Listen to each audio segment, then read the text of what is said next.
No, we're good. We're Four, live, guys. 6. Okay, we're live. Yeah, we've been live. Okay. Are Oh, we shoot. recording, Tefty?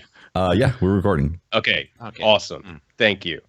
Hello, and welcome to the 14th episode of the Destiny Community Podcast. We currently have no chat because Twitch is being weird, Oh, shoot. but we're going to continue on with the show. Why did you say, oh, shoot, Tefty? Oh, my camera was off. Okay. It's on now. It's on now.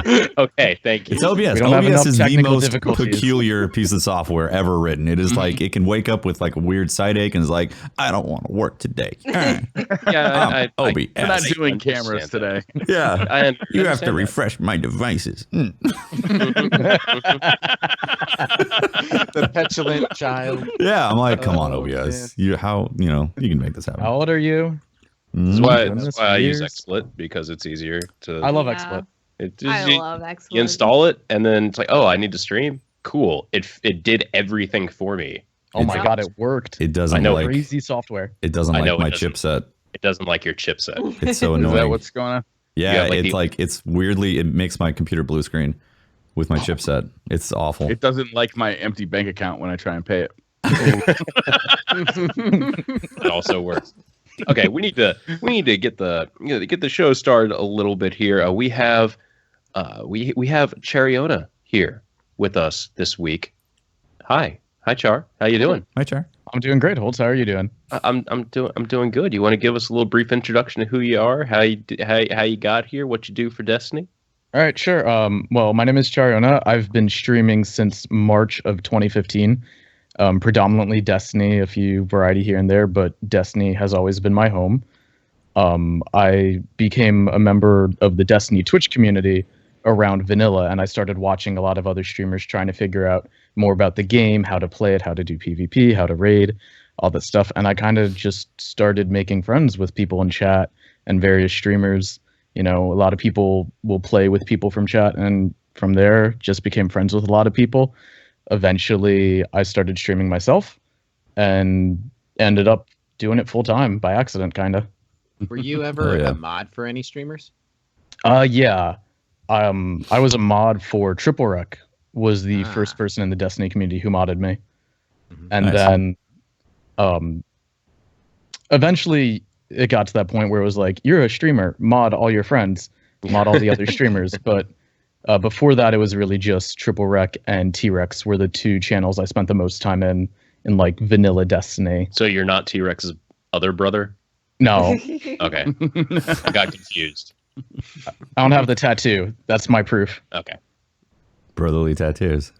Let's see. Yeah. And so you've played a pretty like you've been pretty involved in that Twitch community. Is that sort of, did you ever do YouTube, or is it mainly just been Twitch that you felt at home? Before Destiny, I used to play a game called Elsword, and I would upload a lot of gameplay clips from that to YouTube, but that was just for fun, and then I would share it on their forums. I was a forum mod for them for about 3 years. So I did things like running events for them, similar to kind of some of the stuff we've done on Twitch, and those have always been fun, but I never like did YouTube content creation full time. It was kind of just, here's some gameplay of me, check it out if you want. What kind of game is Elsword? It's a 2D anime side-scrolling beat 'em up MMO. So That sounds similar awesome. to like Smash I'm Bros. really really interested now. It's Yeah. a lot of It. fun. It's Yeah. super grindy though, and I just don't have time to play it anymore. Well, until feel you you. said that, I was going to ask you, how did you make the jump from Elsword to Destiny? Because they sound so much alike. But then you said super grindy, and I'm like, oh, okay, Yeah, that makes man. sense. Yeah. Yeah, Yeah. there you go. Twins. Destiny was actually it was like my MMO cured, so to speak, because I've always been a huge Halo fan. I've been playing Oh, yeah. since Halo 2. Nice. I would go to this comic book shop near the school I used to go to with a bunch of friends, and we'd just hang out there all day and play LANs and custom games and just have a good time. So I've always been a huge Halo fan. And then when I heard about Destiny, which was, Bungie's new thing, I had to check that out. I had to see what came next after Halo for them. Yeah. So let me ask you a very important question. That moment you got home with the Destiny disc and you slid it into the drive and you had to create your first character. take us to that moment. What was your first character, and what did you decide? This is important. I made a hunter was my Yes. first, and hunter has been my thing the whole time. And there's been one specific reason why I was hunter. It was because they had capes. That was the reason I made hunters. It's a good reason. I was going to ask you. I mean, It's do you now regret that decision? You know, where did you find it? Your second class that you built was a Titan, and you should have made that one your first one? You know, did you plead ignorance? Objection. Or is this leading the witness? No, I'm not. I'm sorry. Sorry, I apologize. Do you realize what kind of mistake you made with your life? Yeah. Leading. No. My second character was a warlock, and then I eventually made a Titan. And hunter because you was streamed. no, not even actually. I just this was way before I started streaming. I had one of each. Then I still loved hunter. I'd maxed out all of the subclasses back when we only had 2 per character, and I just enjoyed the mobility of hunter. I've always preferred classes that are more based around mobility and agility than, let's say, a tank or something that's about, pure strength. So hunter just fit in really well for me. I really liked the double jump. It felt really comfortable to me. And I actually ended up deleting my warlock to make a second hunter because I wanted to get Good man. Good man. Excellent. So I'm hearing that you like Destiny to be easy. So does that mean you typically focus on PvP or PvE? What do you like to take your hunter into? I actually like a lot of both.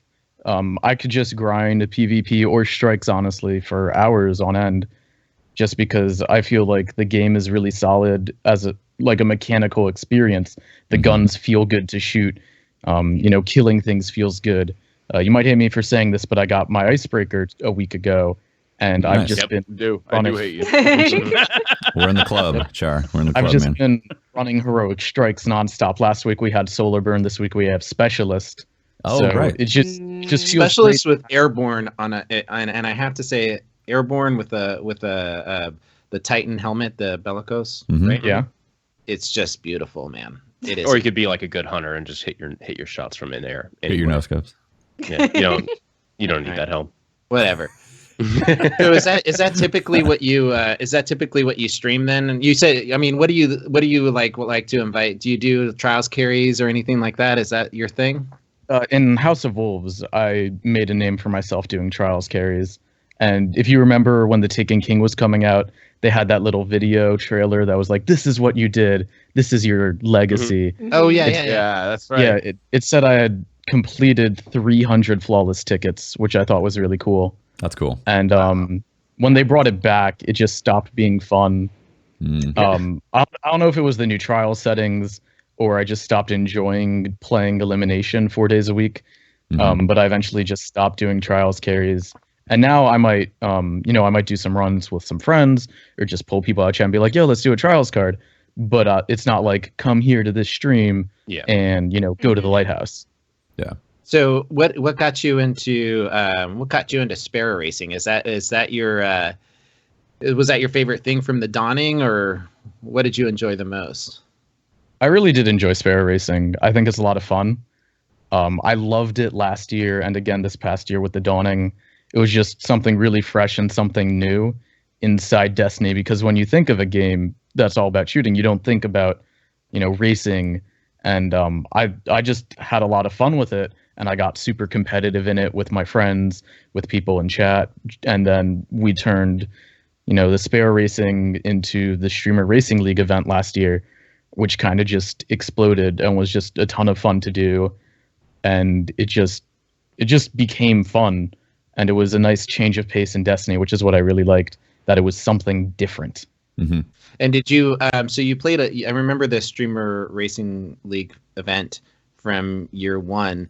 Did you do was it something very similar, or did you try to change things up for year two? Because I remember year one was a huge success. It was a lot of fun. Everybody, was entertained. Did you do the same format, or did you change it up this time? For the most part, we tried to keep it true to the original because we knew people loved the original. We didn't want to change too much, if it's not broken, don't fix it. Sure. So we tried to make it better while remaining true to the original format. And we had a lot of plans that ended up just falling through because we didn't have enough time to organize, or people weren't where they needed to be when they needed to be. So this past Streamer Racing League was we'll figure it out as we're streaming. Like, we were already live on the pre-intro screen, and we still didn't have every racing slot full because people were missing, or people had overslept, or they had other commitments because it's the holidays, and we were desperately trying to fill these slots. And then it somehow just magically came together. It ended up being very entertaining. Last year, I caught it on YouTube because I had missed the live event on Twitch.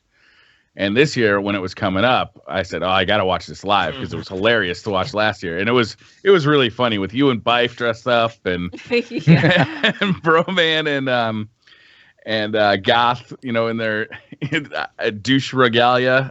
Like, it was really fun. You guys put on a really good show. Yeah. Yeah, the costumes, which have sort of just become a thing in Streamer Racing League. We never planned that. The first time around, it just happened on its own. Like, people thought, we're going to do this big event. Let's put on a costume. Let's have some fun and put on a show. Right. And it just sort of became a thing for Streamer Racing League. So we wanted everyone to dress up. Bife and I did the age-old America versus Britain. It was a lot of fun. He bought a top hat and brought a suit all the way from London. Did he buy the top hat here in America, or did he bring it all the way from London? No, we were in Disney World. Bife and I went to Disney for a few days before the Streamer Racing League event, and we're walking around downtown Disney, getting Christmas presents for people. And we see this hat shop, and we go in as a joke, and they have these crazy top hats, and we're like, we need to get you a top hat. That's great. So There's some gold Twitter pictures from that little excursion too. Yeah. Is that one of the top hats that can actually collapse too, No, it was just it doesn't collapse. So they gave him, instead of a bag, a solid hard plastic box for Wow. carrying it in. Nice. Because Yeah. if you crush it, you're gonna break it. Yeah. Yeah. That is So fantastic. so the Sparrow Racing. I'm sorry, my obviously one of the computer something decided to restart itself. So now I can hear again, but it's exciting.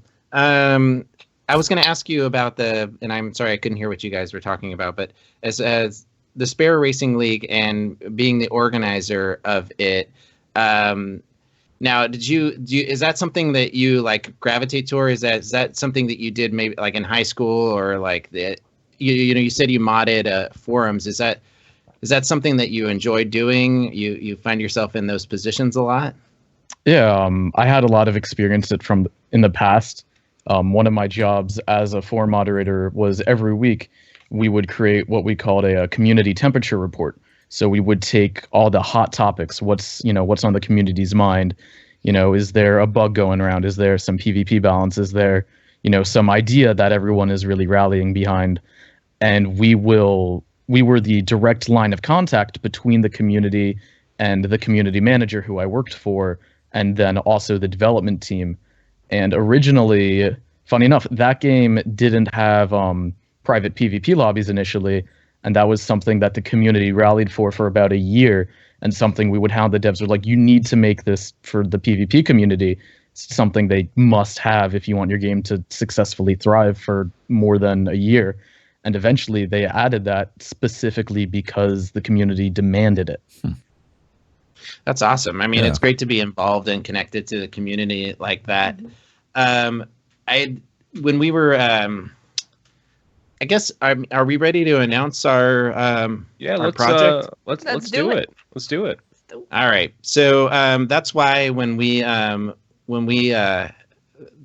those guys over at the Planet Destiny podcast, They were very gracious with us, just challenging them completely out of the blue last week. By the So way. last week on the podcast, if you guys remember, we challenged Planet Destiny podcast to a podcast showdown, and they graciously accepted. And one of the two people that came immediately to mind to help us to run this event were Chariona and Typhoon Trav. So I'm excited to have you on board, man. I'm super excited for it. It's going to be a lot of fun. So, Yes. talk about the setup on your end, on your side. What are you guys going to be doing with it's the Guardian? We're in partnership with Guardian Con, right? Similar to the Sparrow Racing League event. We're going to be streaming it on their Twitch page. You guys, we'll talk about kind of the setup. All right. The plan is we will have the main stream on the Guardian Con page, where Trav and I will be doing live commentary. On the Guardian Con page, you will be able to see perspectives from both the Destiny Community Podcast side and the Planet Destiny side. So you'll be able to get a picture of what's happening from both teams during the podcast showdown. And we will be doing listen-in, so you'll be able to hear, what's going on their comms. Are they super strategic? Do they have a plan? Or is everything a chaotic mess? I'm counting on you guys. Oh my God! So Trav, obviously he's a great play-by-play shoutcaster. You guys are there to talk about what's going down. We're going to be doing a series of events where there's 5 members of the podcast on each side, with possibly a 6th. But we're not ready to announce that yet. Mm-hmm. And we'll be doing some game modes that potentially, our podcast is huge fans of. We might be doing a hilt tilt. Tepti, do you have an exotic sword now that you can use? Do you have all 3? Do you have, I have an exotic sword? Yeah. I had an exotic sword back then, but I just didn't know that there was literally an extra reach that happens with an exotic sword from a normal legendary sword.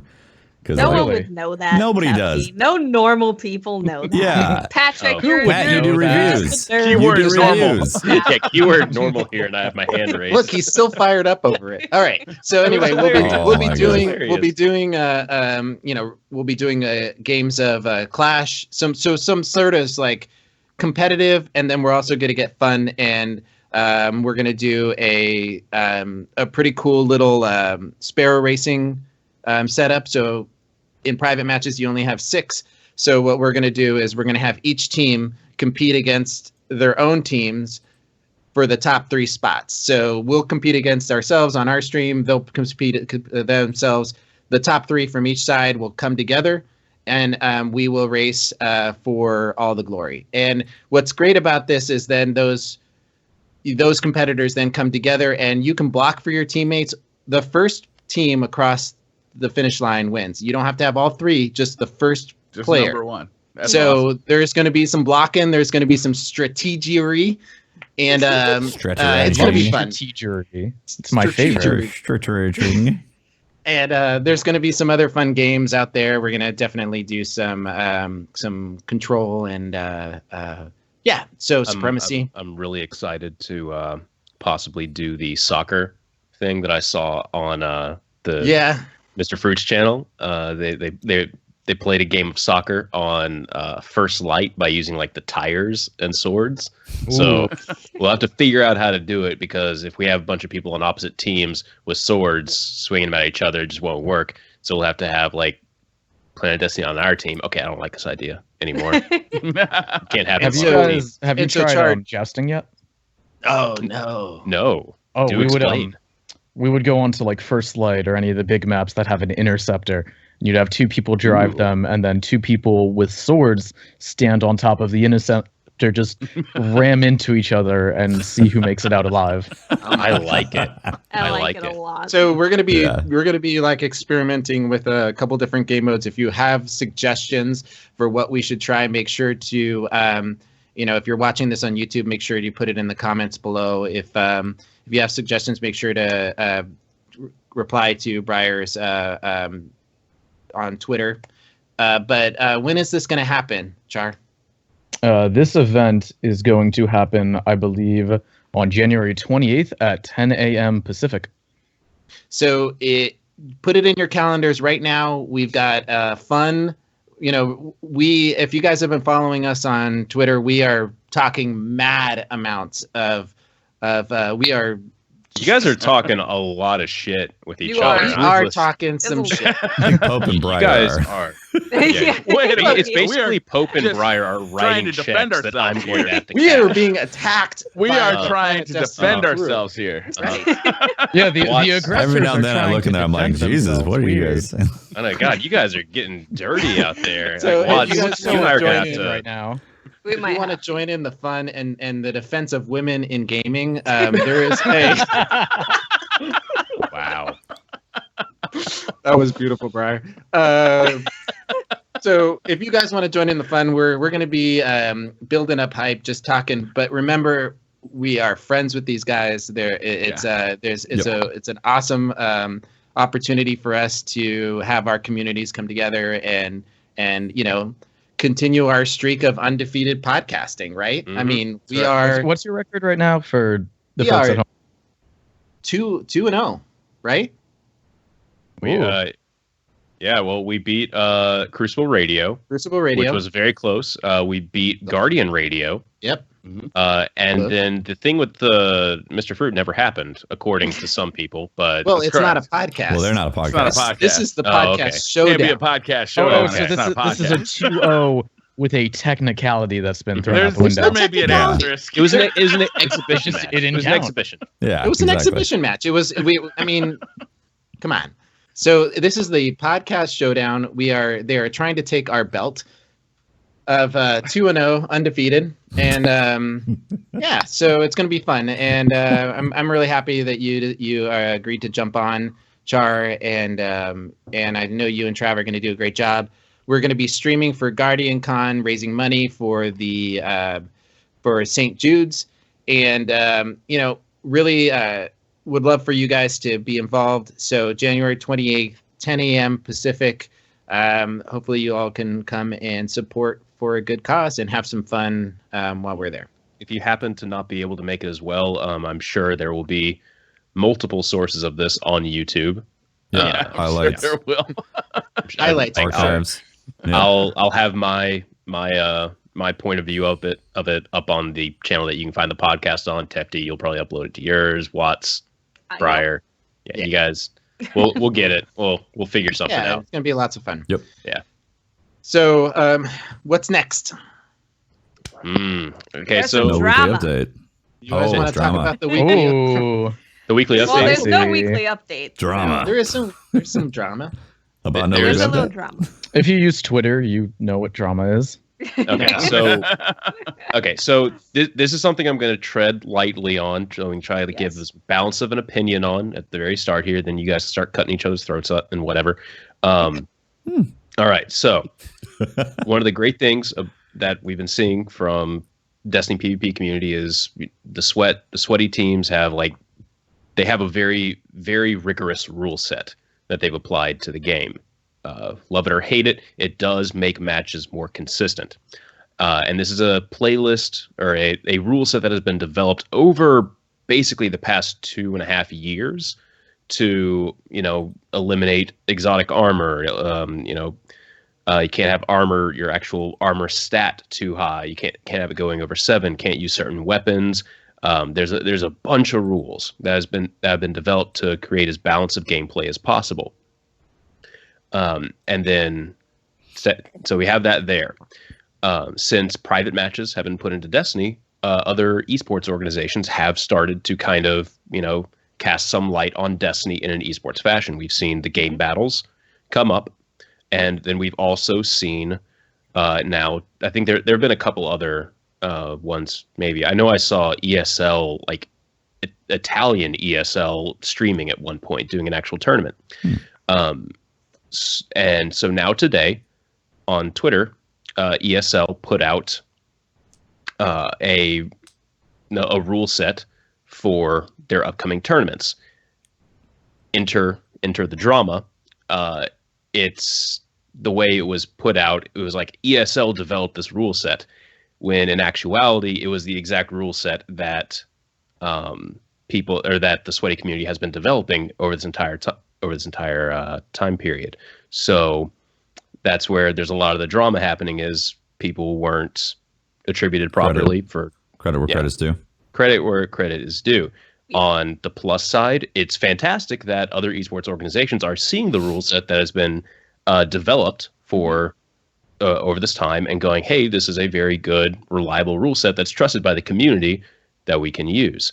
On the other hand, it's really shitty to see a organization use the rule set and just not give any credit where it is due. No credit. Did they actually say that they developed it? Because it sounded like I haven't read the document that they put out there. I don't think it said they developed it. It was the way it was put out, and most of the drama is over an article published on Game Rant.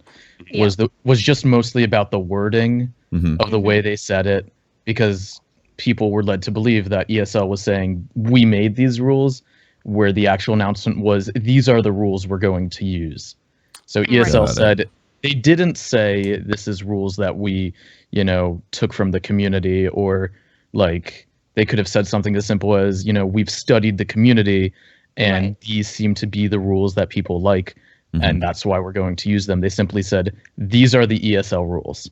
Right. And I think people are upset, and rightfully so. The people who spent the time and the effort developing these rules and saying this is what's allowed and this is what isn't, and getting the community to agree on it, those people feel that they deserve credit for the hard work that they did, and feel that ESL is basically strong-arming them because ESL is this giant organization that doesn't have to do it. So the people just want credit. And to their credit, Game Rant's credit, and I believe Bungie Informer is the author of the article.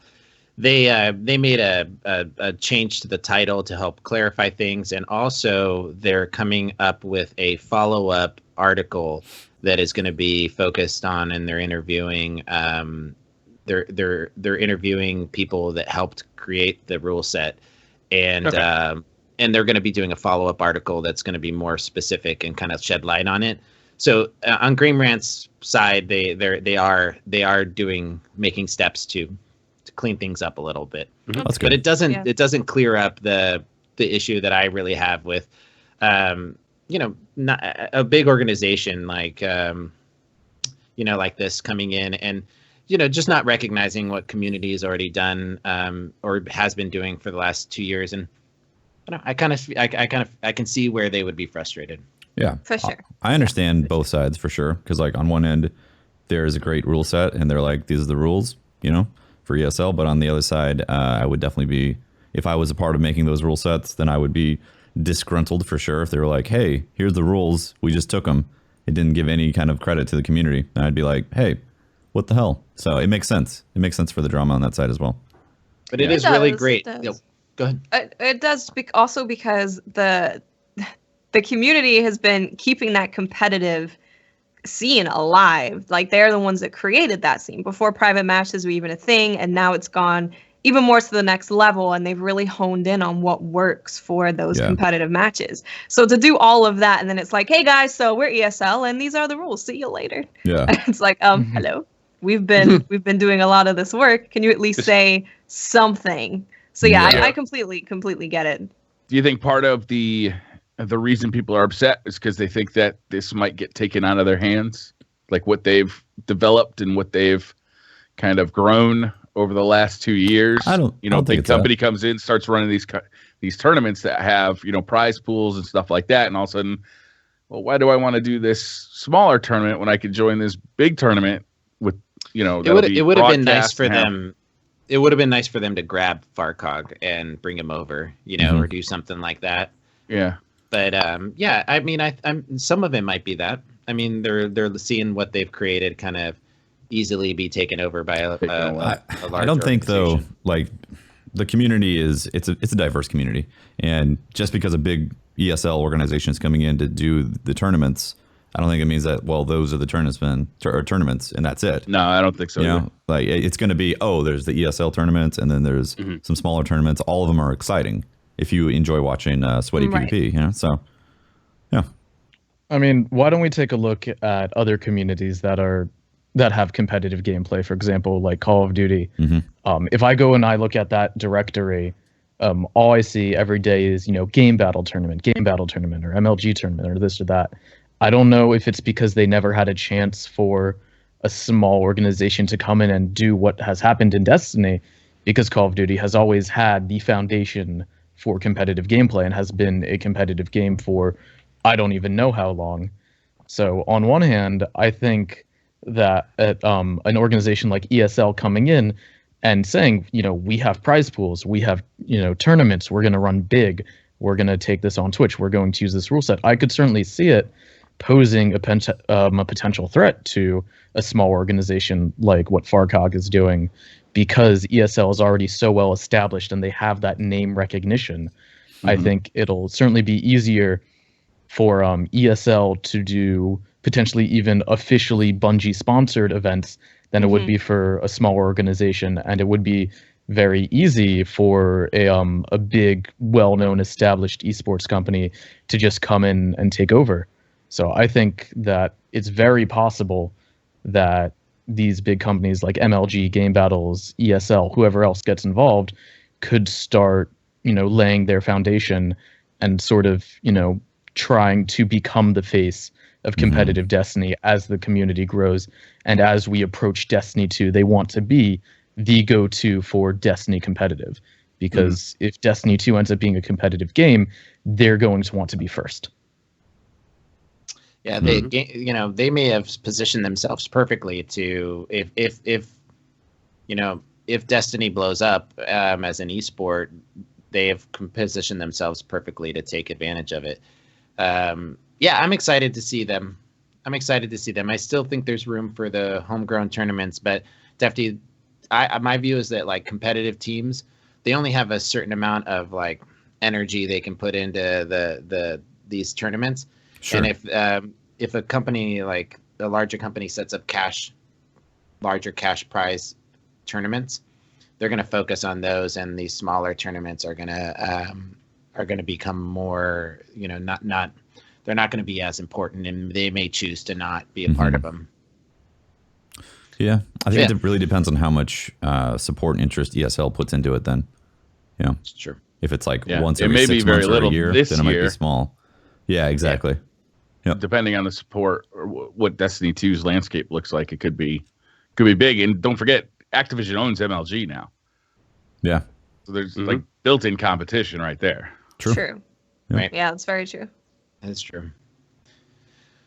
Do you guys think Destiny can actually go really competitive in like its current state? Like, well, not necessarily current state, but I mean, in its current state, it's kind of rough. But with the proper changes to the meta, do you, and then like actually custom matches having, or the private matches having more custom features put into it, do you guys think you could actually see Destiny going, full esports the way Call of Duty, Halo, they definitely could. There's no doubt they could. If Bungie makes it a priority, they can make it a more competitive landscape. The thing I fear, though, is they do that at the cost of everyday players. I think that's one of the problems that you've seen with Call of Duty in the last 4 or 5 years, is that a lot of the changes they'll make to those games are called for by the competitive scene and aren't necessarily good for the day-to-day player. Yeah. So, I mean, I'd be wary of this, to be honest with you. I've been having a lot of discussions about this in my chat in the past few streams.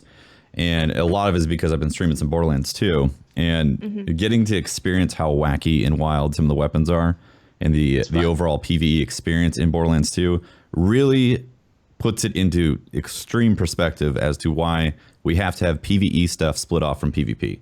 You just can't have a Norfleet and make it balanced in PvP. It's not going to work. I completely agree. You can't. You get rid of all the fun stuff, right? Yeah, all of the you like, suck oh all my the god, fun. this is super cool. Yeah, exactly. It just doesn't work. Agree. So if they want to move into a legit competitive environment that is going to speak to not just Destiny players, but people who play a lot of different competitive games like Overwatch, Counter-Strike, so on and so forth, then they have to split this stuff apart, because it's going to kill the PvE side. And a huge part of the player base was built on PvE first, and then moved into PvP because there was what was left to do.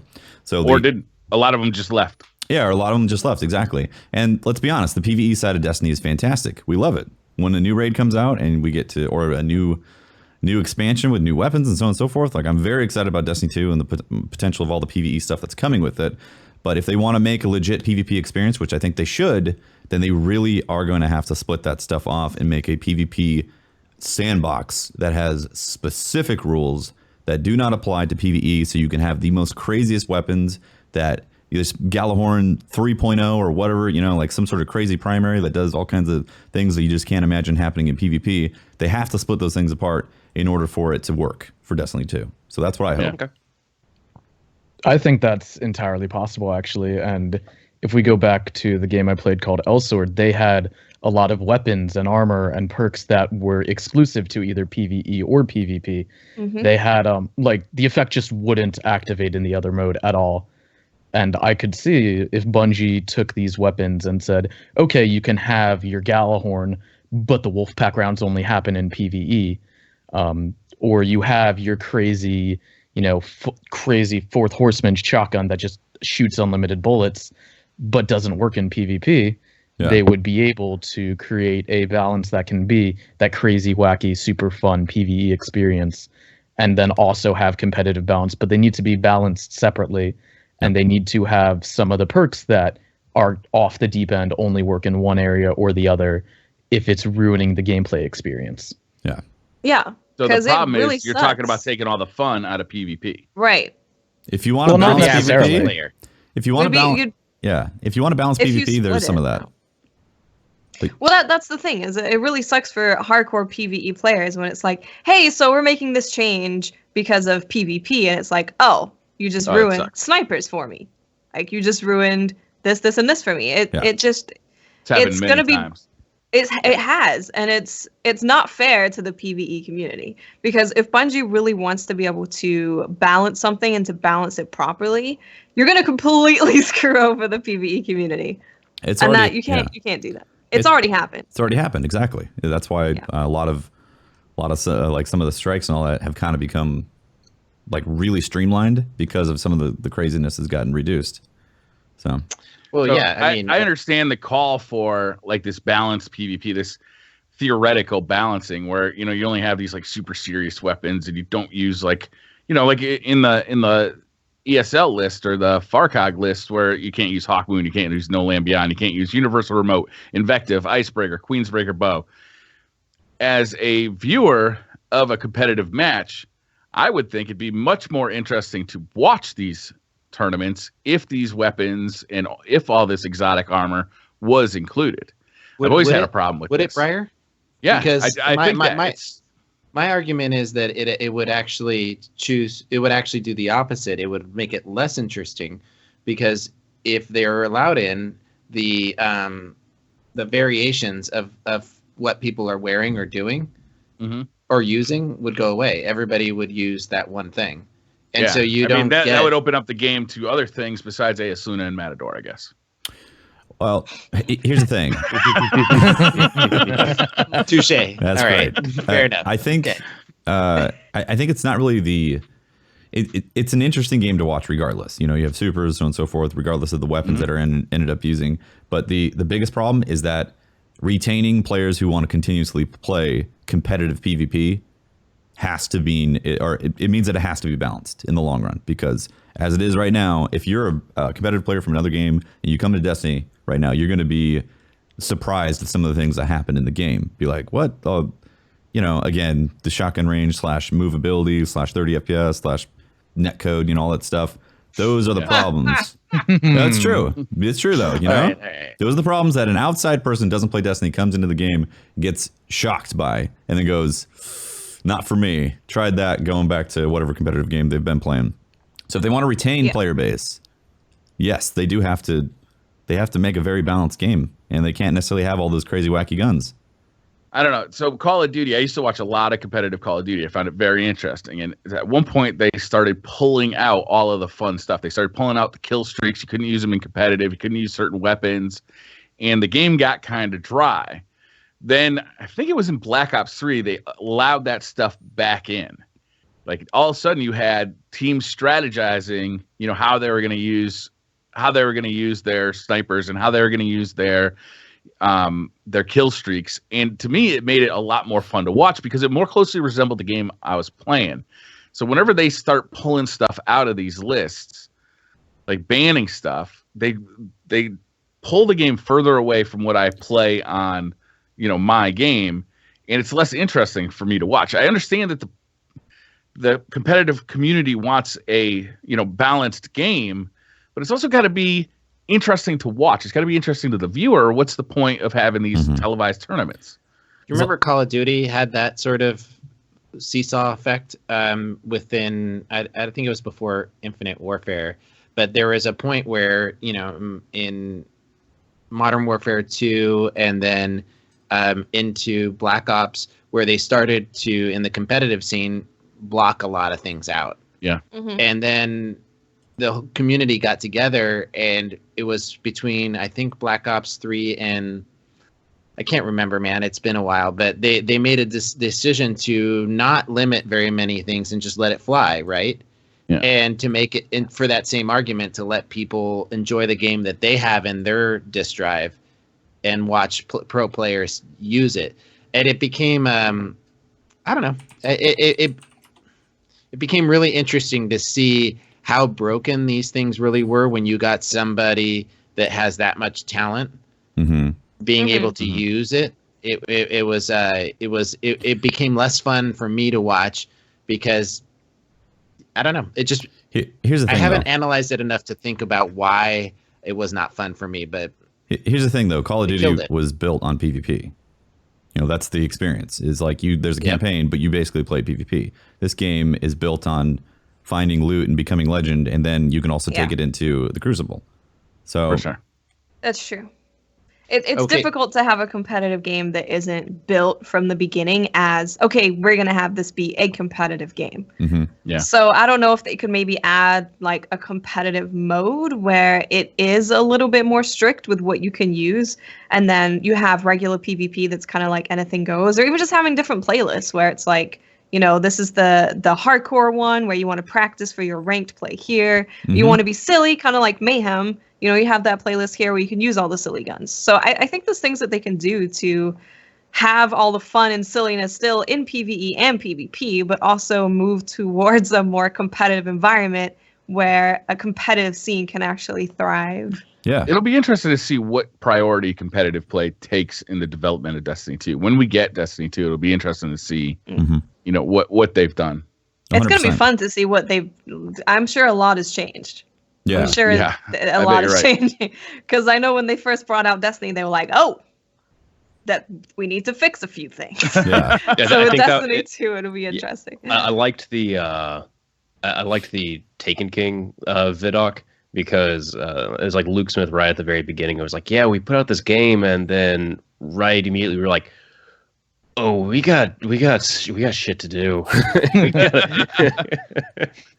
Back to your point on like different playlists and all that. Halo did that too. They had like Action Sack and all kinds of stuff that was just for fun modes, and then they had your competitive playlist as well that you can be more serious about. And again, Halo is mostly a PvP game after you do the campaign. Right. So I think all those things are absolutely possible. We could have like hey, let's have fun and use the most ridiculous weapons have available in Destiny type of game mode, and then have a ranked system. Because I really want to see a ranked system in Destiny 2. I really do. Yeah, I really do. I think Destiny could borrow some of the competitive systems we see in other more esportsy games. Like I think Overwatch does it really well right now. They have their competitive season every 3 months.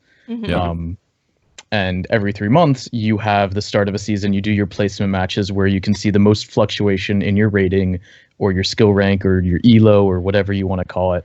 And then from there, you play against players of similar skill levels, and you either go up if you win or you go down if you lose. Yeah, I think that could fit in very well into a Destiny playlist, where it's like you have your regular playlist and then you have your competitive one, which might alter your rule sets. Or let's say if they wanted to, limit this is how much armor you can have, or this is how much agility you can have, or whatever, that would only affect you in that playlist. And then you would have a more fast-moving ranked system. Whereas if you compare it to a game like League of Legends, their season is the whole year. You have the season, you have one season, it's a year, then you have an off season, and that just aligns with their competitive players. And I think since Destiny isn't super focused on the PvP and the competitiveness, but they're also putting a lot of attention on the PvE elements of it, the raids, the strikes, the getting the loot, and then bringing it to the PvP. I think that it would be super important for them to have a separate playlist where it's like, okay, you have all your fun stuff, but this is the serious, super balanced, maybe less fun, but more competitive mode. And then I think another huge thing that if they ever want the game to be competitive is there needs to be more frequent balance updates. Yeah. I can't even tell you when the last balance update was. It was so long ago. But if you look at competitive games, you see it sometimes even multiple times in the same month, but you see update.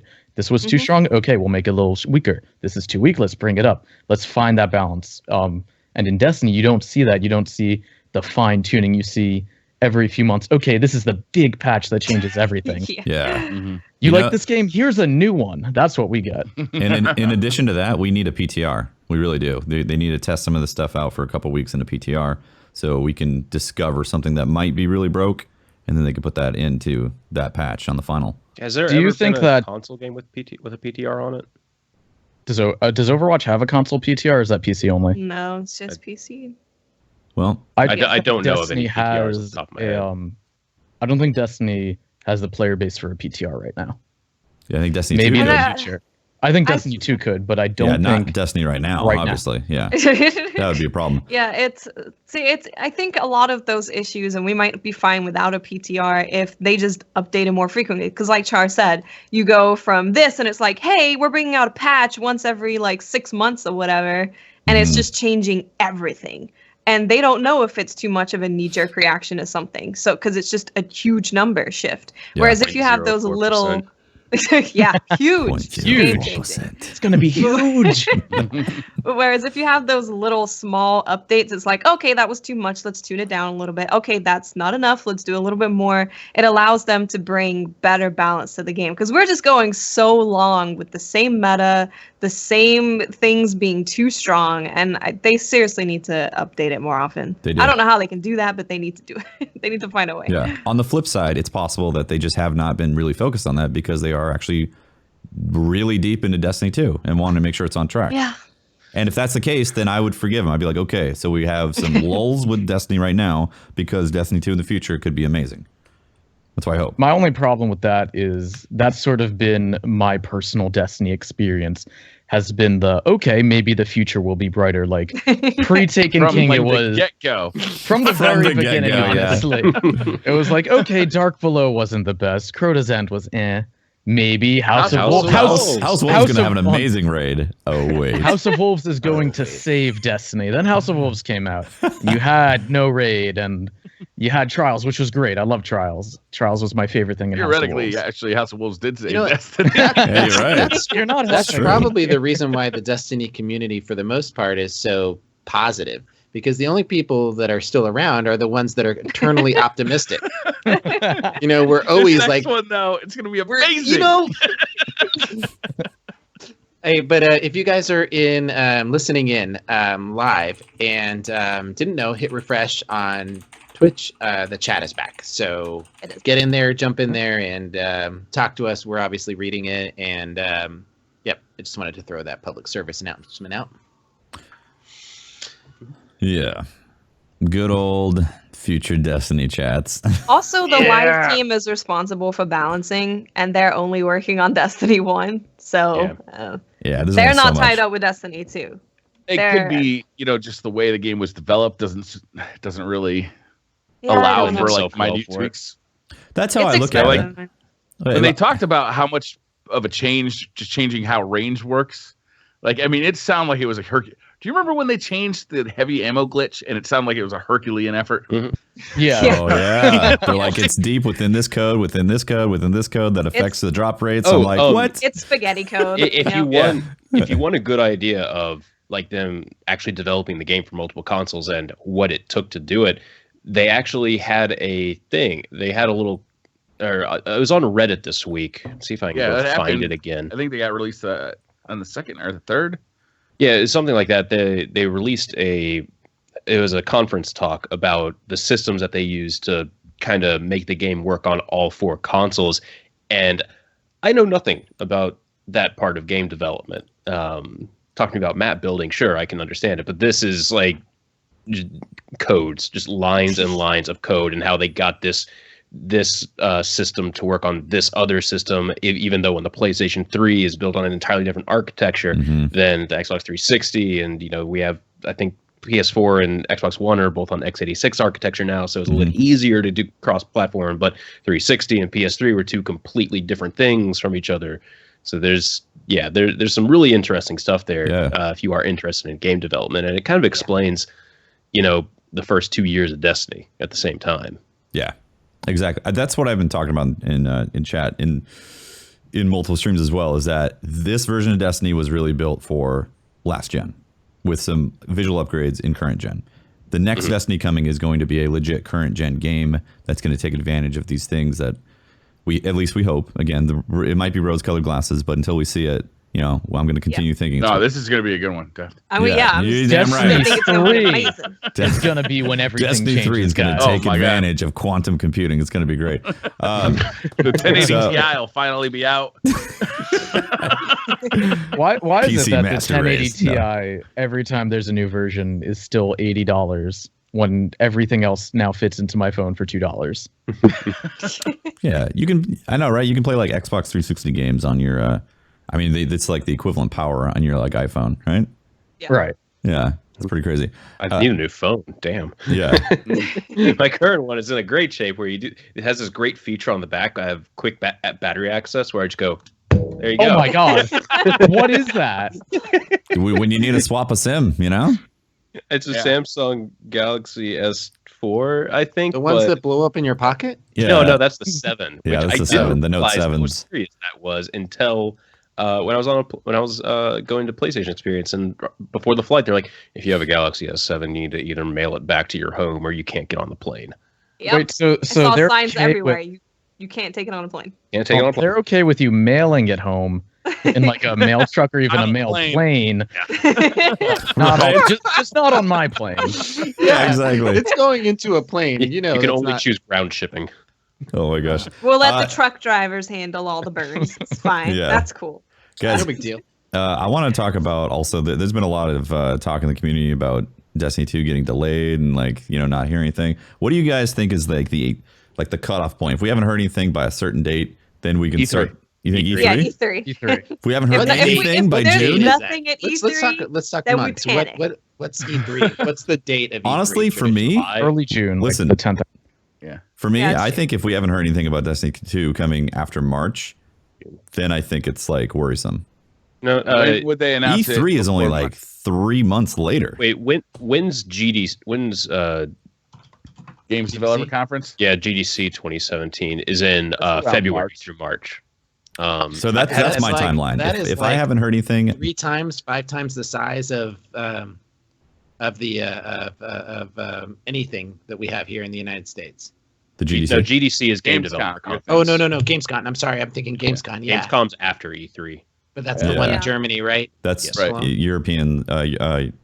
The Euro I need to E3. go to that one day. Just the size of it, the scope of it sounds amazing. But okay, never mind. Go. Peppy, I want to see like a poster or maybe just a teaser image, just something that says Destiny 2 and then a date that says 2017 at the end of it. That'd be nice. But Everyone other wants to than see that, that. I think they're waiting till E3 and they're gonna wait and they're gonna You really- show that game on the PlayStation or maybe the Xbox like press conference. It's gonna be like at the start or at the very end Okay. of one of those big ass press conferences, and that's gonna be our first real look at it. Do you And then think it's gonna be a it's- media blowout from then on. Do you think until it's it comes out. legitimately going to come out 3 months later then after E3? Because I it's, think it's so. supposed to Other be their games next done it. major Fallout title. 4 did it. 3 months is plenty of time, and you don't want to overhype a game. I think Yes. E3 They is still You want to sell definitely copies of don't want Destiny. to overhype it. right. Plus, the second you announce Destiny 2, you kill Destiny 1 sales. Yeah. Not True. that I imagine that those are Very super true. high right now, but E3 is 3 months ahead of that annual September. This is when Destiny launches period. So I think you could see it at the end of one of those big Xbox or PlayStation events, and it could be even as little as like a teaser. But I would love to could see be like, at I would the- love to see like a the huge PC. bomb. Press conference. Maybe. Maybe it'll be at the Super Bowl. Maybe it'll be a trailer, full-blown trailer. Yeah. For a DLC, I could see a 3-month window, but for a major title being released, especially if they're going to add another platform like PC, because think about it, they haven't marketed to PC players. So you really think this is just going to have 3 months, and then all of a sudden, I don't know, it just doesn't add up in my mind. Fallout 4. I think they exact model, and it was like biggest hype game that I can remember. 3 months? Yeah, like, it was announced at E3, and it came out. I think it came out in November, not in September. But still, I think like 3 months, like a quarter, is very short. Like nearly 2 quarters. It's enough time. Yeah. Like, the audience that's still paying attention to Destiny is still a very large audience. They're going to be very, very attentive to when Destiny 2 comes out, and they're going to sure as shit tell all their friends. We're assuming there's going to be a Destiny 2. Yeah. Don't say things like that. Well, the only thing confirmed is that there's a sequel coming in the end of 2017 from a We're like just a, calling from an it. activity, We're calling it Destiny 2. Well, I mean, if from people are Activision listening right now, call. I'm just being like, you know, I don't know anything. I'll say I'm the just next that, full game. The next full game. Tefty, when was that Activision call? That was in like 2 months, was around 3 months. The release of wasn't that around the release of Rise of Iron? Thought it was like after a month or so. It was around. It was the end of a quarter. Close, right? It's been a while since that, right? Like 2-3 months. You know, at the end of quarter 3, 2016, probably. The next one should be coming up sometime in February. So if they don't mention anything about the sequel, then hide your kids, hide your. Well, I mean, the only thing they even mentioned last one was it's on track. And by the way, if I could have a mini rant here, I really they mentioned more than that though, Patrick. They mentioned that it was on track. They mentioned that they had new plans for DLC and like continuing content. They mentioned a lot in that conference call. Not a hell of a lot, but they did mention some stuff. I really hate seeing videos that are like 10 minutes long on YouTube going everything we know about Destiny 2, and when it can be summed up in it's on track for 2017, they're planning for more DLC. Which Patrick, you don't even know. You don't have to do the 10 minutes to get the extra ad revenue. Yes, but that is the only official thing that we have heard about the game. I know. There's nothing else. Yeah. I want to put out a video. That's not even true. Gets Patrick, views. I think you're wrong here because there isn't new information about Destiny 2, but you can infer a lot of stuff about other news that we've had, right? Is, you know, Bungie hiring new employees, their job descriptions. You can look at, you know, that conference call. You can look at these things and infer. No. No, but the thing I don't even know if the game's is, coming out in 2017. Exactly. The thing is that it's like there's probably been 5 YouTubers videos. gotta eat, Patrick. That's what I'm saying. Everything we know about Destiny 2. I gotta eat and I gotta eat good. Everything we know about Destiny 2. And it's not like Bungie's hiring new people. You got. They hire new people. Everything we currently know. Narrative directors. Show me your sources. Cite me your sources. You can't. People like speculation, Patrick. Yeah. They like We're gonna clickbait. throw out They man. own now. it for clickbait. I talked about those job openings for like 15 minutes. I was so interested in it. So, Patrick, we're going to name the podcast. The name of this podcast is going to be all complete information. Where do we going to title everything you know about Destiny 2? Everything about the we Destiny discuss 2 podcast. Yeah. the Destiny 2 podcast. Yeah. Destiny 2 community podcast. And if it doesn't jump another 10,000 views, I would be surprised, man. I probably could title it "Everything We Know About Destiny 2" featuring because Cherry. we've said it. We've done it. I'm gonna next stream everything we know about Destiny 2. That'll be my pick. There you go. Yes. We'll There it see. is. 1 million followers later. It's tough right now. It's tough right now being outside of the information loop and not knowing what's going on and knowing that they've got a studio of like 800 developers and we know they're not all working on the live team, right? At least we hope, right? Live team's a small team. Right. We're hoping that it doesn't, what we're getting from the live team, which is great, isn't 800 people's worth, right? So, we at least know that they're working on other things. It's also that, we've seen in their history, the jump from Halo 1 to Halo 2 was significant.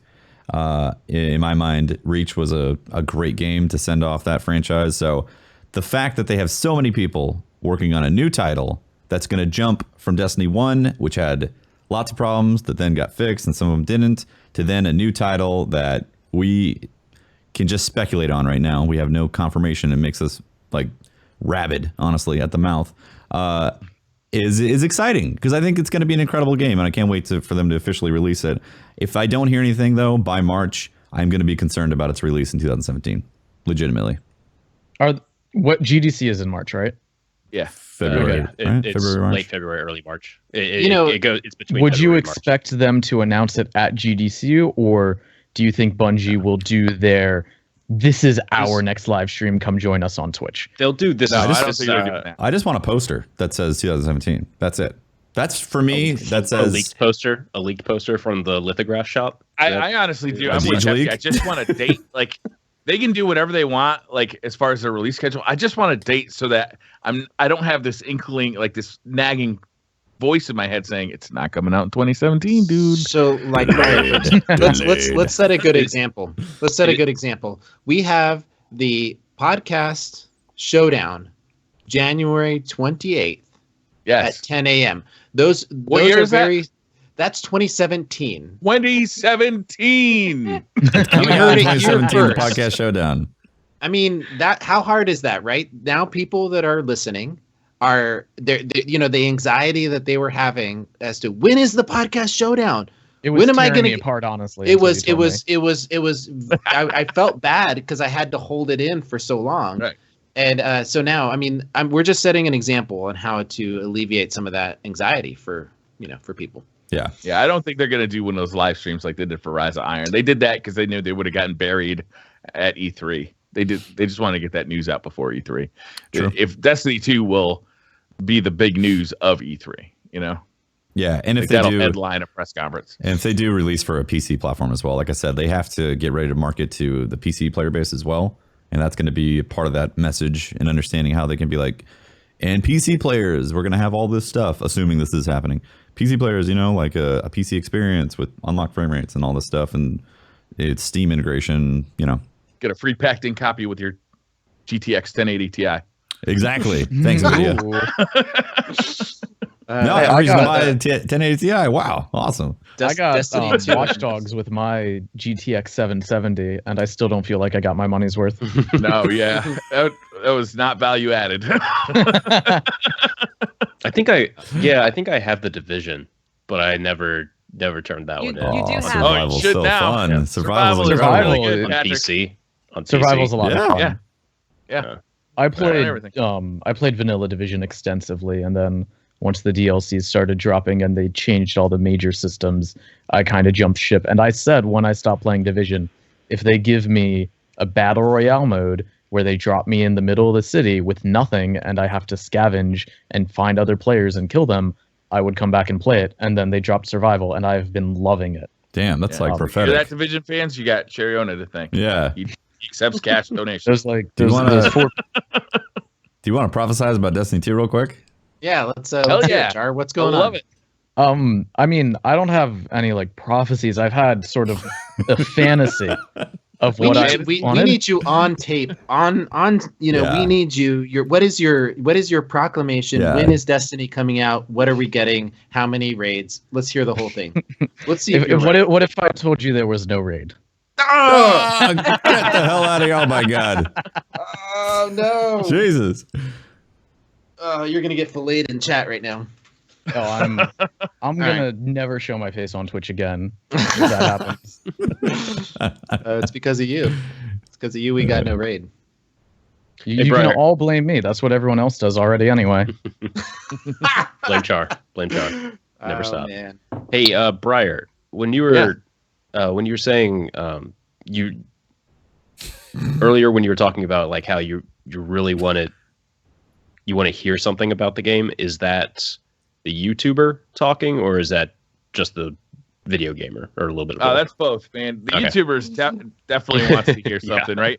And preferably, I'd like to be the only one who hears it so I can break the news. And then you you'll can have actually have a Activision come video at you. all the news of There you Destiny go. 2. Right. Yeah, I'd like to be the exclusive outlet for all Destiny 2, 3, 4, and 7 news. But five as a and six not gamer, bad. man, it's like for the gamer in me is just like ready for the next thing. Like even if they were to come out in the next weekly update and say, okay, we're going to do an April update. Let's say it's going to be a revamp of Challenge of Elders, or it's going to be a revamp of the old Please, raid. no more revamping Challenge of Elders. Whatever it is, though, it's like, okay, that's fine. But what I really want to know about is Destiny 2. That's what's got my gears working. That's what's going to get me excited. I like Destiny. I still want to play Destiny, but I'm going to drop it like a bad habit when Destiny 2 comes out. Yeah. And I would like to know more about their plan, Tefty. Like, here's the thing. Like, we're talking about, we're talking about Destiny 2. I mean, I know it's kind of a landmine to say their roadmap, because then their feet are held to the fire and they learn that mistake from year one. Mm-hmm. But what's the, are we getting a new game, or are we getting what's the new content coming out? Guys, I think at this point, in regards to Destiny 2, we're just gonna have to wait. That's but this is a podcast. No, I know. We're No. speculating. Yeah, This is why you wouldn't make. This is why you wouldn't make a 10-minute video on specation. Right. This is why I made a 40-second video on Icebreaker that was only 20 seconds long. No fun. You want to speculate? Come on. Patrick, you're going to name this podcast Everything We Know About Destiny 2 Speculation Podcast. And that's Gone violent. Gone violent. Nonsense. Wait, but where does the 1,000-degree knife come in? Hot knife. Yes. Yeah, that's what we need. Because I have 1,000-degree. Experiment 1,000-degree knife versus I only have a podcast. knife and a Samsung phone. I think I can get this to 1,000 You can do it. degrees. You I mean, make yeah, this we can work. do it. Probably If it's a work. Galaxy, Note 7, you're good to go. Yeah. You're ready to blow up something. Yeah. I do have one more thing to talk about though before we transition into questions. So one brave man this week on Twitch decided to let his community take stuff into his own hands, and I am so proud of him. I am so very proud of him. That's epic. Briar, this week, you've been complaining about your vault for the past year and a half now, and you finally just decided to boot your stream up, have a voting system implemented, and people would vote whether to shard it or keep it for whatever weapon you had up on screen. That was a stressful stream, man. Yes, That it a was. stressful Is stream. anything incredible? Did you lose any year one relics? No, man, chat was awesome. Chat was They had your back? really respectful. Oh. Yeah, they had my back. Everybody except for one man. One man. The command for shard it was vote 2, and I prompted everyone on Twitter to go into his chat and spam vote 2. And I was upstairs sorting Magic cards for the tournament this weekend, and I had my laptop next, and I had it so I could just hit Control V and then enter every time you had a thing up on screen, so I could always vote 2 for every single item that you put up. And there were some of them that were really close too, where that vote mattered. Two or three. There were some 2 or 3 votes were the decision maker. But Did for the anything most hurt? part, there was a swarm that hurt. I was so glad to see that one. Is it a new swarm or an old swarm? A new one. Okay. Damn. It wasn't even but for upgrade. some He reason hadn't even used it. I just got it. Yeah. He That's had the future put the gameplay. motes into it, but it hadn't actually filled in the slots yet. Nice. I mean, I still have some year one cloaks that have year 3 versions of them. I Yeah. still have my original scarves from all of the vendors from the factions, and I still have my one of the Iron Banner ones. I think it's the original one. Was it Gellion, the white one with Yeah. the tree? Mm. I still have the original one of that, and that one doesn't shade. So funny enough, we complained that nothing shaded, and now everything shades. And now sometimes I'll throw in an old class item because it won't shade, because it looks a little bit better with a specific armor set. I swear. Some of that old Iron Banner stuff was really good looking. Yeah, Hmm. the Dead Zone Revolution cloak is one of the ones that doesn't shade as well. There's a couple from the speaker that Yeah. don't shade. But yeah, basically everything else does. I want to. So, Briar, I think- you go ahead. I was going to say that I think Holtz now needs to do a shred it or keep it Oh. That's on yes. Revolution? Only this one has to do with magic cards, and he has a shredder Oh. right next to him. And there is a chat game. votes about shredding or keeping No, his a There is a particular magic game. card. I'll do it for you right here. It's called Flip It or Rip It, and you have like you open a pack of magic cards, you shuffle them up, and then like one person is the flip it person, another person is the rip it person, and then this person takes one and like, okay, I'm a flip it, and it's like, oh, it's a woodcutter's grit, and then the next person goes, okay, I'm ripping it, takes one, rips it, and goes, oh shit, that was a foil tarmogoyf. Oh, And good God. yeah, no, there is the game. There is that game that already exists on YouTube. But I'm That saying sounds chat I was should gonna vote. say that sounds Chat like should vote. something that YouTube would love. It's fucking. Yeah, Oh my chat should vote God. on that. Just saying. Have you ever pulled out of a pack of cards that you picked up at a shop something like ridiculously rare or powerful? Most expensive thing, it was probably like $150. This weekend, I was streaming Magic, and we bought a box of Kaladesh, and we were just going to crack packs in between games, and we pulled a Masterpiece, which is a really rare version of another rare card, and that was like $60. So Not bad. Solid I poll.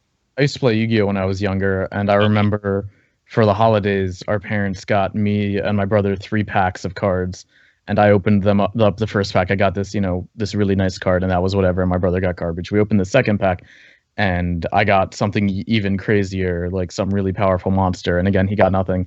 Then we opened the third pack, he gets nothing, and I get like what is literally called the God card. oh yeah, It's like the ultra foil version, super rare, super expensive.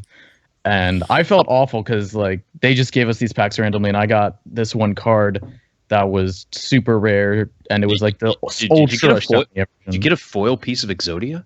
No, it was I forget what it was called. I remember a long time ago they made clones of the 3 God cards into playable versions. Okay. And I got one of those. It was the Fiend one. I don't Nice. remember what the name was. There's so many people in chat and that are watching that just completely checked out of listening to this podcast right now. I mean, I thought this was the Destiny 2 podcast. Yeah. Yeah, speculation and Talking about consideration Destiny about 2 is a future trading stuff. card game. yeah. Yo, I'd play that. Destiny 2 All of a sudden, their Grimoire Just a cards are card going to be turned into a card game. It would is- actually be I want- really cool. That'd Listen, be you know awesome. what would be badass to go up to the Cryptarch and be like, yo, I'm gonna challenge you with some cards, just like Witcher 3, Yeah, you know? yeah. And then Play a little boom. game. You want to play some Yeah. Grim? Yeah, you want to grimoire this? Let's do it, Cryptarch. I'm sick of Not you. my Poland. You're gonna, I'm gonna- eat shit now. Yeah, I'm gonna take your best card, Mr. Cryptarch. Well, it'd be great to come up to on the Cryptarch, and you have a legendary item, right? And you can play a game, and you can. It's always going to be a roll like 50% chance that it would be a legendary exotic, or 50% chance you get a low. You get a low or blue, right? So you could. Chance I'm punching that motherfucker in the face. Derobing Oh, him. I that'd just be want to great, banish man. him to the Shadow Realm. Can I do that? Yeah. Shame the Cryptarch. Shame. Oh man. Shame. I'll be the That's Cryptarch now. No, You that- get a legendary. You get a legendary.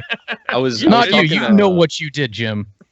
I've actually Fucking Jim. seen this discussion on Reddit a little bit. I was talking in my chat about it too last stream, and yeah, I was like, what would you do for a Destiny card game? Like, I think there's enough there that you could make a really interesting card game. I think so. Let me Definitely. type it. Let me engage caps lock and yell at Dado. It'd be great if you get, it's like you were saying though, like bet engrams and all that and like double it from the Cryptarch. It'd be pretty interesting. Oh yeah, that's what I'm saying. Like put in stuff, maybe not trading and things like that between players, but let's get involved with these NPCs a little bit more, right? Yeah. We walk Yeah, up that'd be to really Cade and we bet him to I don't know, a sparrow race or a time run through one of the strikes or something like that. I don't know. And then if you come out on top, you get to win something. Kids I don't know. respect. Well, if there was like a card game that went on your phone so you could earn Grimoire or earn Glimmer when you're. For your When you're main not at account. Yeah. So many possibilities. That's interesting. Remember Let's turn the tower into a casino. Yes. where was it, Black microtransactions Ops? exist. Oh wait. Oh wait. I feel like this is the Cabal's plan. This is what they're all about. That's why they're on their way. What was the game mode in Black Ops where you could bet it was Oh yeah, gun battles. No, what was that? game? Wasn't Gun it gun game? battle? Gun game. Well, it was in Gun that game. gun game. But Gun game. Gun game. Yeah, is but where it was you- Yeah, one but of there the- was like a one game separate was one mode of that them. you could It was- gamble. you could actually gamble Wager. like The wager matches? wager matches. Wager matches. Yeah, that's what it was. That was I fun. loved wager matches. Are Imagine those meeting They were somebody, really inside the fun. game, or was that like something No, on the that game? was No, in was the inside game. It was super Okay. fun. and That's you cool. could, if you were good, you could actually make some money because there's always people willing that grinded the game nonstop.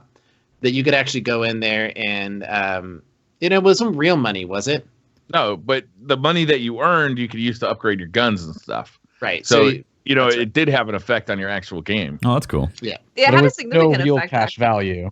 actually. Yeah. cash No value. real No cash actual value, cash. but yeah, you needed those COD points to buy new guns, get attachments, that's all that right. stuff. Nice. So. It was the first place I went when I leveled up or when I ranked up, whatever that Yeah. prestiged. Yeah. Yeah. Because you didn't have any weapons unlocked, so you go in there and just bet everything you have until you can unlock some good stuff. So That's right. one more Destiny 2 discussion that I think would be interesting There's to more? just We haven't covered everything. no, I not thought this is everything. everything that we know This is about it. speculation. This is pure Oh, speculation right here. speculation. Okay. Do you guys want to Every- see? Check out We this know. conversation. Do you, Pat's like, I can't handle this. I'm out. Do you guys want to see trading in some form, fashion, legitimately come to light in Destiny 2? No. I'll start. Okay. No, you go ahead. just cut it right out. Yeah, like no.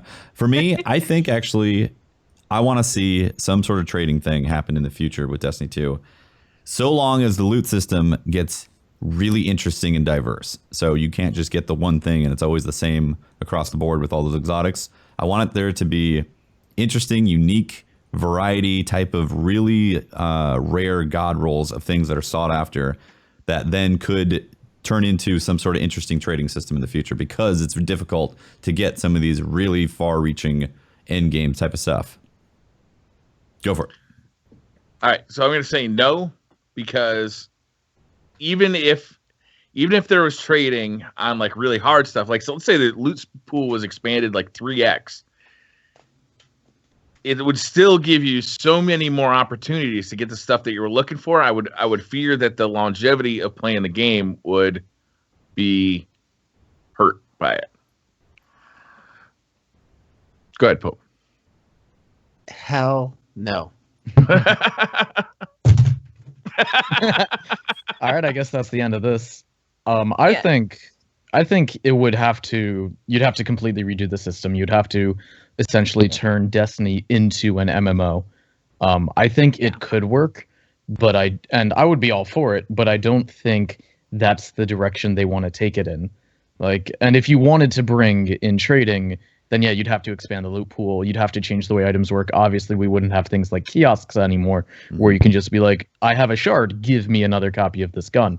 It would have to become more like an MMO, and I think they're trying to stay away from being too much like an MMO.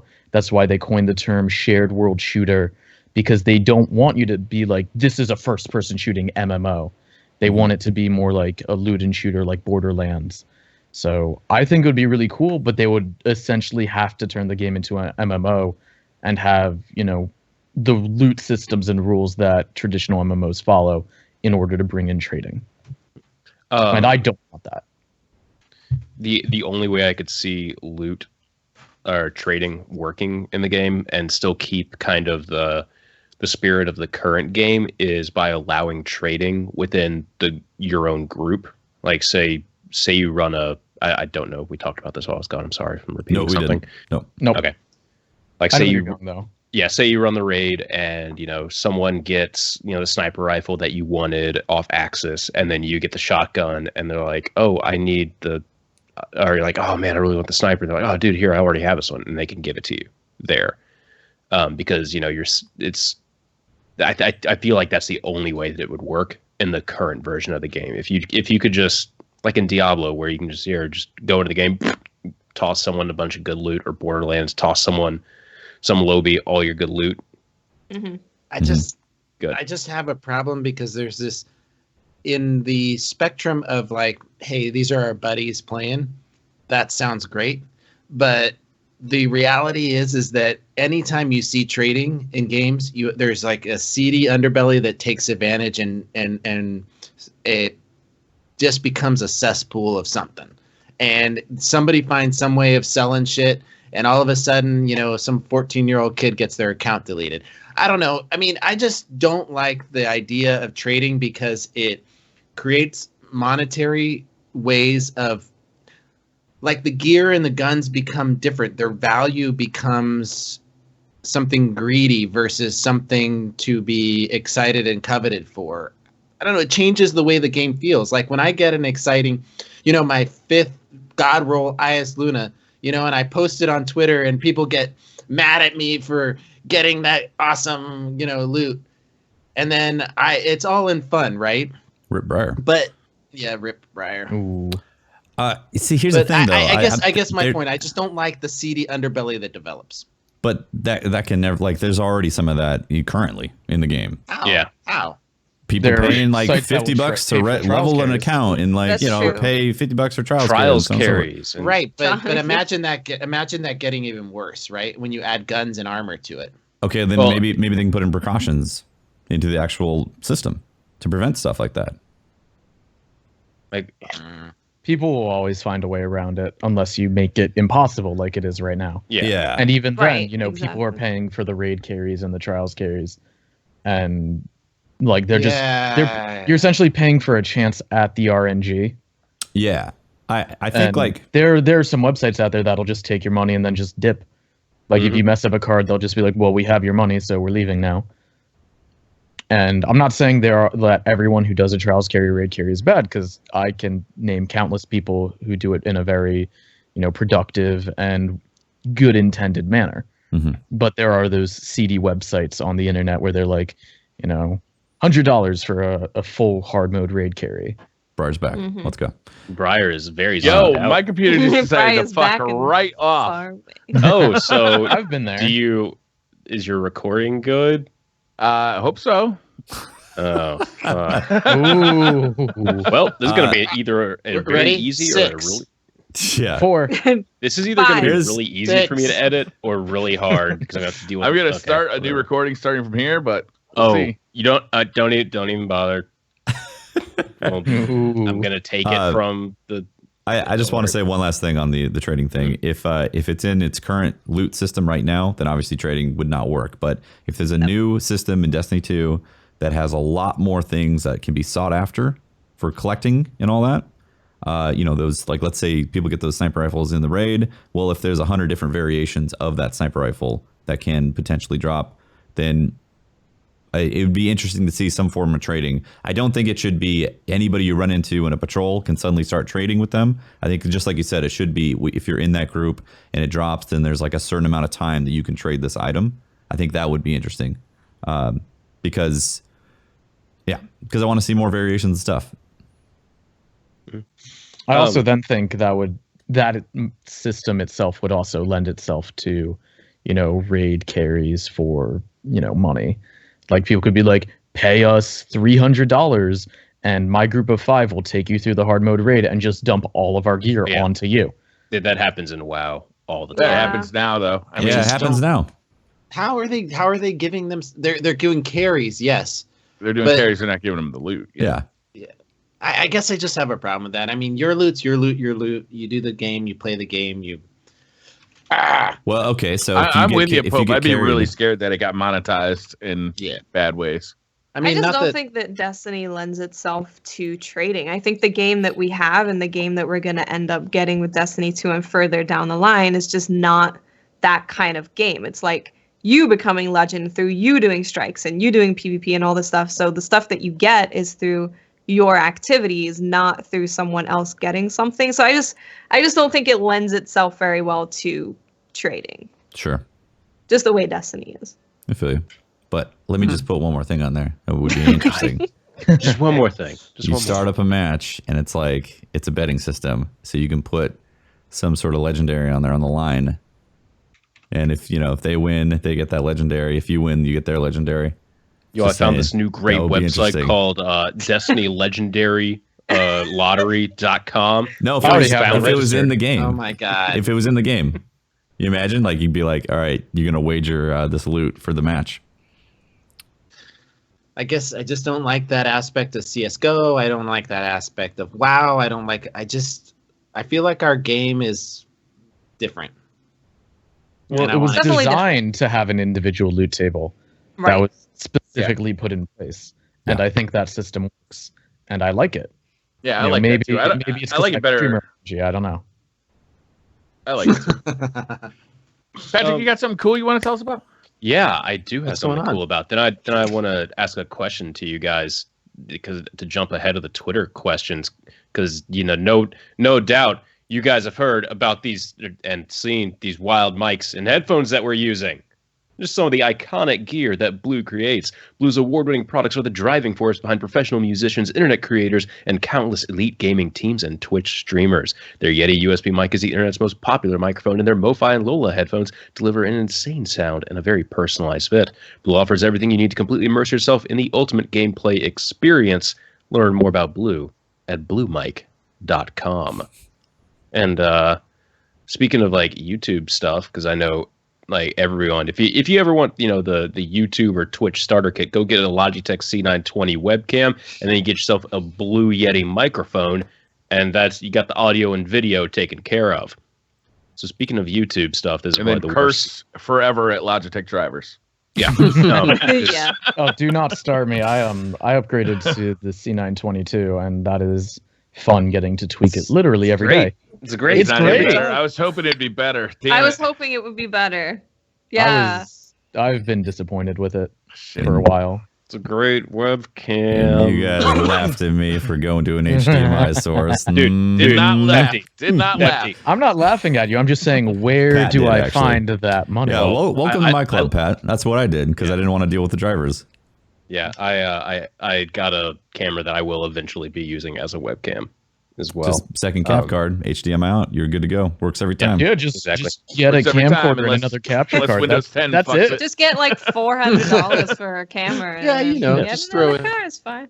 Yeah, that's on the lower end of things. Just a $400 camera and a Listen. $100 capture card. Okay. In my position, I used to do a lot of photography, and I had a Canon HF100 laying around that I wasn't using. So, Just laying around.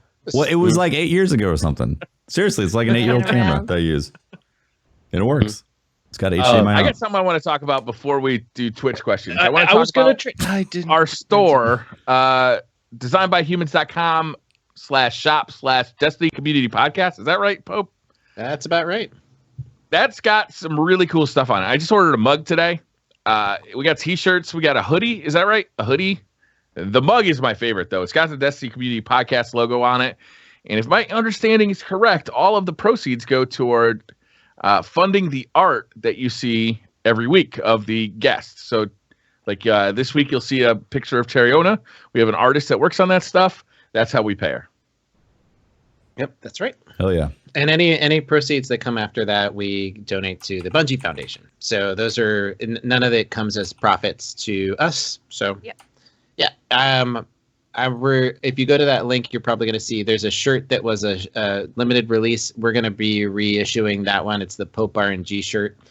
And then you got to make sure if you look at that one, look at the back. It's got a great drawing of Patrick. But yeah, those my are God. there's some great stuff on there. But anyway, yeah, profits go to paying for some of our artwork, and then the rest goes to charity. All right, so let's do some Twitter questions. These are always fun. I love it. Okay. Patrick had something to What's say. the matter, Patrick? Go ahead. I was What's the wanting matter, to. He said he had a question, guys. It was more like for you guys that are making YouTube content. What are you guys doing for Destiny? If you're still doing Destiny stuff, because I loved. okay. I do a lot of live commentaries. People like live commentaries, apparently. Usually, like, the Pocket Infinity one did really good because you don't see Pocket Infinity anymore. So any kind of weapons that you don't see very often tend to do really good. So I'm just doing live commentaries, basically, for Destiny. And Okay. then Less Loved is the one series that can just happen regardless of what's When you going say on live with us. commentary, do you mean like streaming but just recording? and just reacting in person. Right. Yeah. To the play. Yeah. Exactly. Okay. Yep. That's all I'm doing the Good Morning Guardians, where I basically pick a topic for the day, whether that be community driven, like if matchmaking is a big deal, or if everybody's talking about the raids coming out in April, I'll talk about that. Or I'll just talk about some cool stuff that other people are doing, and then put a bunch of links in and say, look at what this cool fucking guy, Daddy Fat Snaps, is doing today. And then link to that. And I really like doing that. Okay. That's great. Yeah, I stopped doing YouTube specific stuff kind of a long time ago. So my YouTube is mostly just stream archives. But when I do stream Destiny, I get some basic rewards here and there. See if I can get an icebreaker on Xbox. Continuing sometimes like the perma Destiny thing. That kind of switched over to some Borderlands stuff, but I'll be back doing that. And then once Iron Banner comes around, I'll be doing more streams on that. But there's been a lot of variety lately. I think you should do the Patrick rants, Destiny edition. Every time I think I get a good rant on stream, I'll usually save it. And I do have a video coming out that's like kind of just a collection of the rants this weekend. Awesome. But yeah, it's like the reason I ask is, as a content creator, I know most people don't really care about this, but it's like it's getting hard to make content right now, like good, meaningful it depends content. On what you're looking at. I think you're not going to be doing weapon reviews right now, right? Like that, and like that's what I kind of do a lot of, is a lot of weapon reviews, a lot of armor reviews. And it's like, okay, I've done. But everything. I watched your video on that new Razor review or new Razor, and that was great. I felt like I came out of that knowing everything I need to know about that controller. So, you don't have to necessarily stick to just the guns in Destiny to do reviews. You can spread your wings a little bit. Yeah, I've a lot of people have requested like that I do Magic the Gathering stuff on YouTube. Pack openings. Do it. I actually did that for Christmas. I opened one card at a time. It was an ASMR version. I did an ASMR video of it where I just kind of just open up some packs, flick through them. It was great. Did you get that ruffling sound into the mic every time? Every time the foil of the pack, the crinkle. Yeah, I got that. Guys are nerds. Have you done a Look who's talking. Setup tour? Your YouTube setup tour? Said you really want to get a tour of this absolute travesty? We're concerned with the other side. I really want to get the camera fucking awesome. In here. Be like, all right, and this is my this is how I organize everything. It's actually it used to be a bed, but then I moved into this room from my old apartment, and now I just put all my shit on it. It's great. Everything has a place. It's right super now. Organized. Say No to Rage right now is doing an awesome series on YouTube where he talks about streaming and his road to getting to where he is, the pitfalls that he's stumbled into, how he clawed out of it. That kind of thing was really good. He kind of, that's a combination of his Twitch and his YouTube, because he does it live on Twitch and then he uploads that to YouTube. But it's very good. It's very candid. There's a lot, your journey is your journey, and people would like to know about it. Yeah. Time to hop back on Overwatch, Patrick. Let's go. Oh, yeah. Get that Zenyatta play the game. Yeah, let's do Vision. it. Yo, I'm so happy that I got Zenyatta play the game. Legitimately, the first time I played Zenyatta.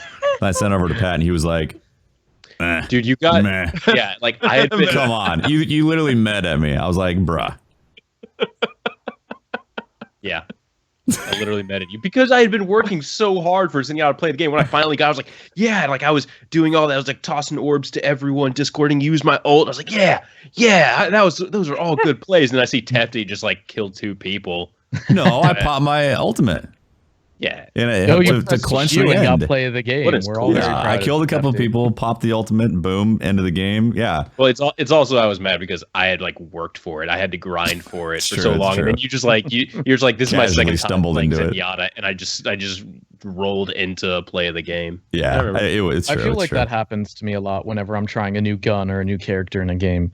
Like your very first instance with a weapon, you'll do incredibly well, and you're like, wow, I'm a god, this gun is incredible.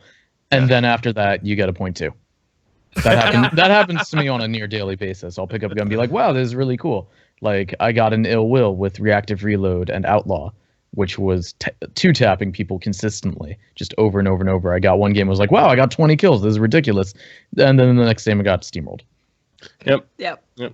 When I did the original No Land Beyond review back on Planet Destiny, like I went on like a 15 kill streak. I was like, this gun might actually be good. Oh, no. Okay. All right, Twitter questions. I'm going to start with Evan Powers. What does the Kappa emote on Twitch mean? And can you give examples of proper and improper usage?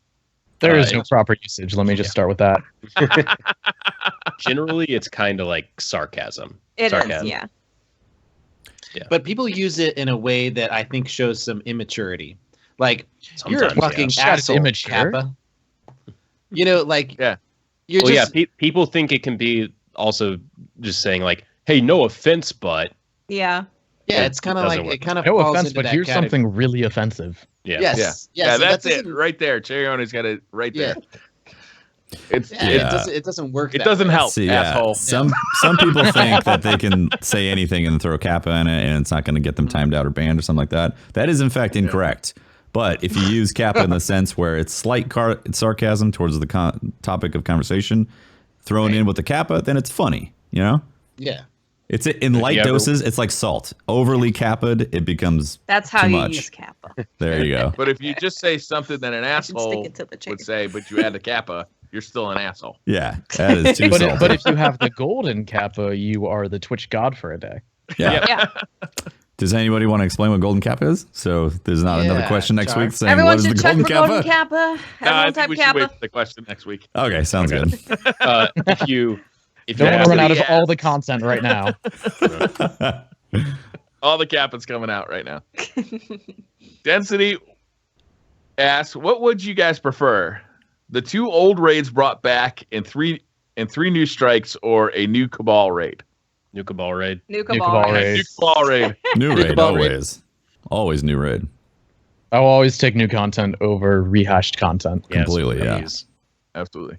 But if there Sam was like, Barnes if there says- was no content versus rehash something, I'll take a rehash something. Oh yeah, of Yeah. course. For sure. Anything over nothing, new over old. Yeah. Someone say hash. Sam Barnum said, ideas for new supers for Destiny 2. I want the Mass Effect 3 arm blade for Titan. Ooh. Arm blade, anybody? Energy Or impale. arm blade? What that does, can you explain it? I've never Yeah. played Mass Effect. Kill me. Basically like Do it's like a your sword shot. of energy that comes out that you can then Okay. like, melee people with. How different would that be from, let's say, Arcblade? Well, it's like it would impale. So it's like a lunge instead of a slice. So it's kind of like So it's like Sunstrike. So Think more it's melee like, weapon. it's like Okay. the worst part about Blade, how you have to get close to someone, and then the worst part about Titan Slam, how you now have someone impaled and you have to have an animation of them like throwing them off, so then like you're leaving yourself to get shot. Okay. cool. Yeah. I like it. Let's do this. Yeah, let's do it. I always wanted to see some kind of like necromancery stuff, just because I think going down the road of like how would that work in Destiny when you're like controlling the undead? Like how does that work? I think that would be really cool to kind of what go if- down Yeah. that road. That's Oh, cool. what if That like you could raise dead bodies to what if like fight with you? activating your super could then cause every kill that you get within like the next 20 seconds to make a little zombie dude that can follow like attacks people? What if That'd you be can kill so somebody, cool. then stand over their dead ghost and resurrect them? And not only is they are You have to they're perform like Guardian CPR now on their fighting for them, There's a cat but on. they have to actually watch first person as they kill their own teammates. That Yeah, would be or- amazing. and to That You would be get to take hilarious. their loot. And to when they're resurrect them, resurrected. you have to perform CPR, but the only way to do that is by like crouching down on them repeatedly. I don't like where this is going. All right. Well, CPR. Along those ideas for a PvE concept, though, imagine a super that you could pop that of that necromancer blend that would revive all your teammates, right? That you would bring Sunsinger all used of to them. do that. Well, yeah, Yeah. I know. I mean, the concept is still there. You talking about I Mercy? like being. What's up? Mercy Overwatch, Facebook. res everybody around you. Yeah, I Because like that. Whenever you self-resed, it would also resurrect anyone within a certain radius of you. Ooh. Yeah, it was kind of busted. Yeah. Imagine Politics is trials sort with of that. Oh, well, Shit, thank God imagine they how that'd fixed the be Sun great. Singer so it wasn't broken anymore. Am I right? Yep. Right? They really Got nerfed that out one. of the way before they released the game. Yeah. I think it would be really cool to have more diversity in terms of like PvE supers, because when it comes to PvP, man, there's things that just can throw balance out really hard. So things that maybe buff drop rates, that just, I don't know, A things. super that gives you loot. Yeah, like I don't know, Like it's just. Yeah, like you said, like the necromancy / controlling enemies in certain ways, support classes. I'd like to see more interesting things like that happen. With that being said, though, Destiny has some really great looking supers. I don't want that to go away. Well, I think that the supers should be reflective of the content in which we're playing. So if the expansion has, for example, Siva, right? In order for us to get that super or that subclass, we have to fight our way through that content and learn more about our enemy. And by mastering the raid or mastering the content, we become masters of that elemental super, right? So there could be a Siva-like or Siva-esque, or Taken, for example, or, the different themes of the different content That'd be cool. releases.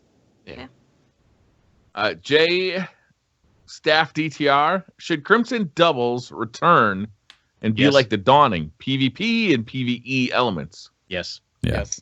Yeah, I'm down with Please. that.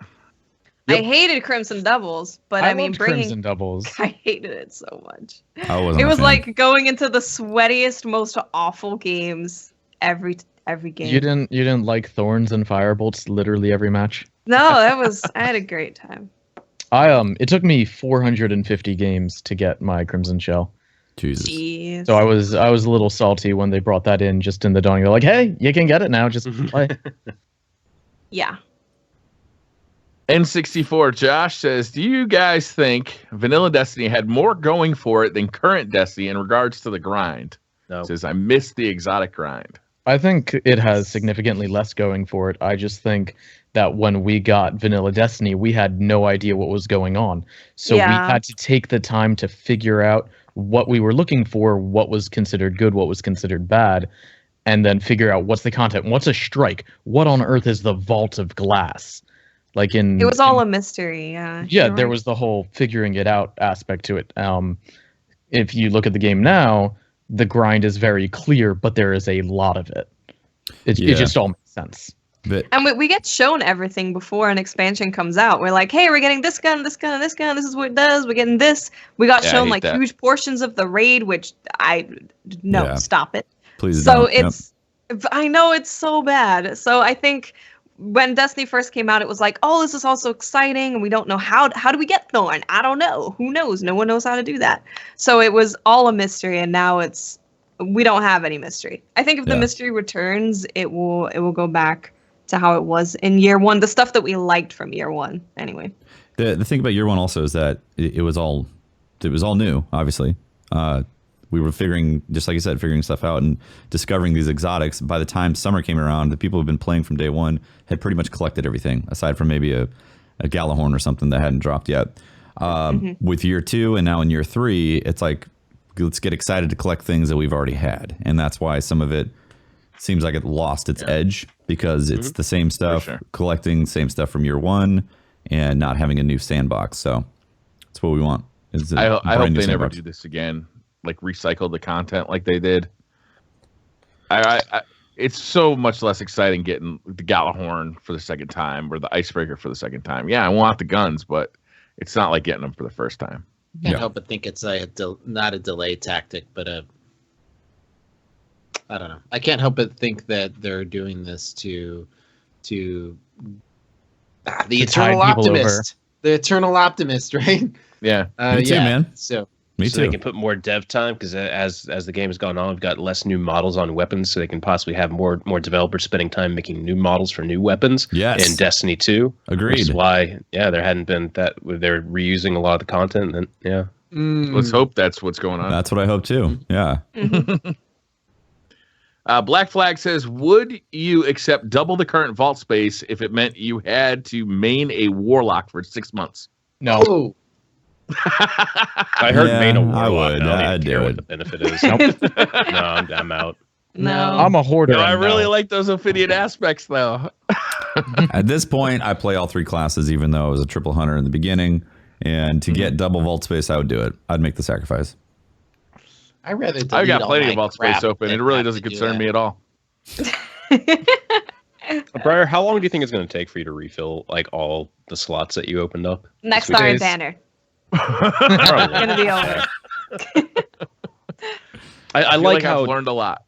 during that time, Briar, when you were deleting stuff, Mhm. like you had a Genesis chain, the auto rifle from the raid, and you're like, I don't know, man, I really love this. It's got focus fire and everything. It wasn't maxed out, it wasn't leveled up, and then like chat voted to shard it, rightfully The so. Genesis chain? Yeah, they started my Genesis chain. There's Oh, there's a geez, second great part weapon. to Is it, though? this. Yeah, there's a second part to this. He had another one. Oh, yeah. Nah, get rid of that. That he then said, oh, here's another Genesis chain. This is like an hour later. And it's like, Briar, Well, I I understand think that you then. need to maintain your shit a little bit better. Just a little bit. I had just finished a raid like the day before, so I had Okay. all the raid loot in there. You don't No, but just I need immediately one of every dismantle like element. yeah, you don't dismantle important. just I don't know, Briar. You're now that I looked inside, it was like watching an episode of Hoarders. You know, they crack open the door to this like I'll tell you what, apartment where they have at to one push point- the.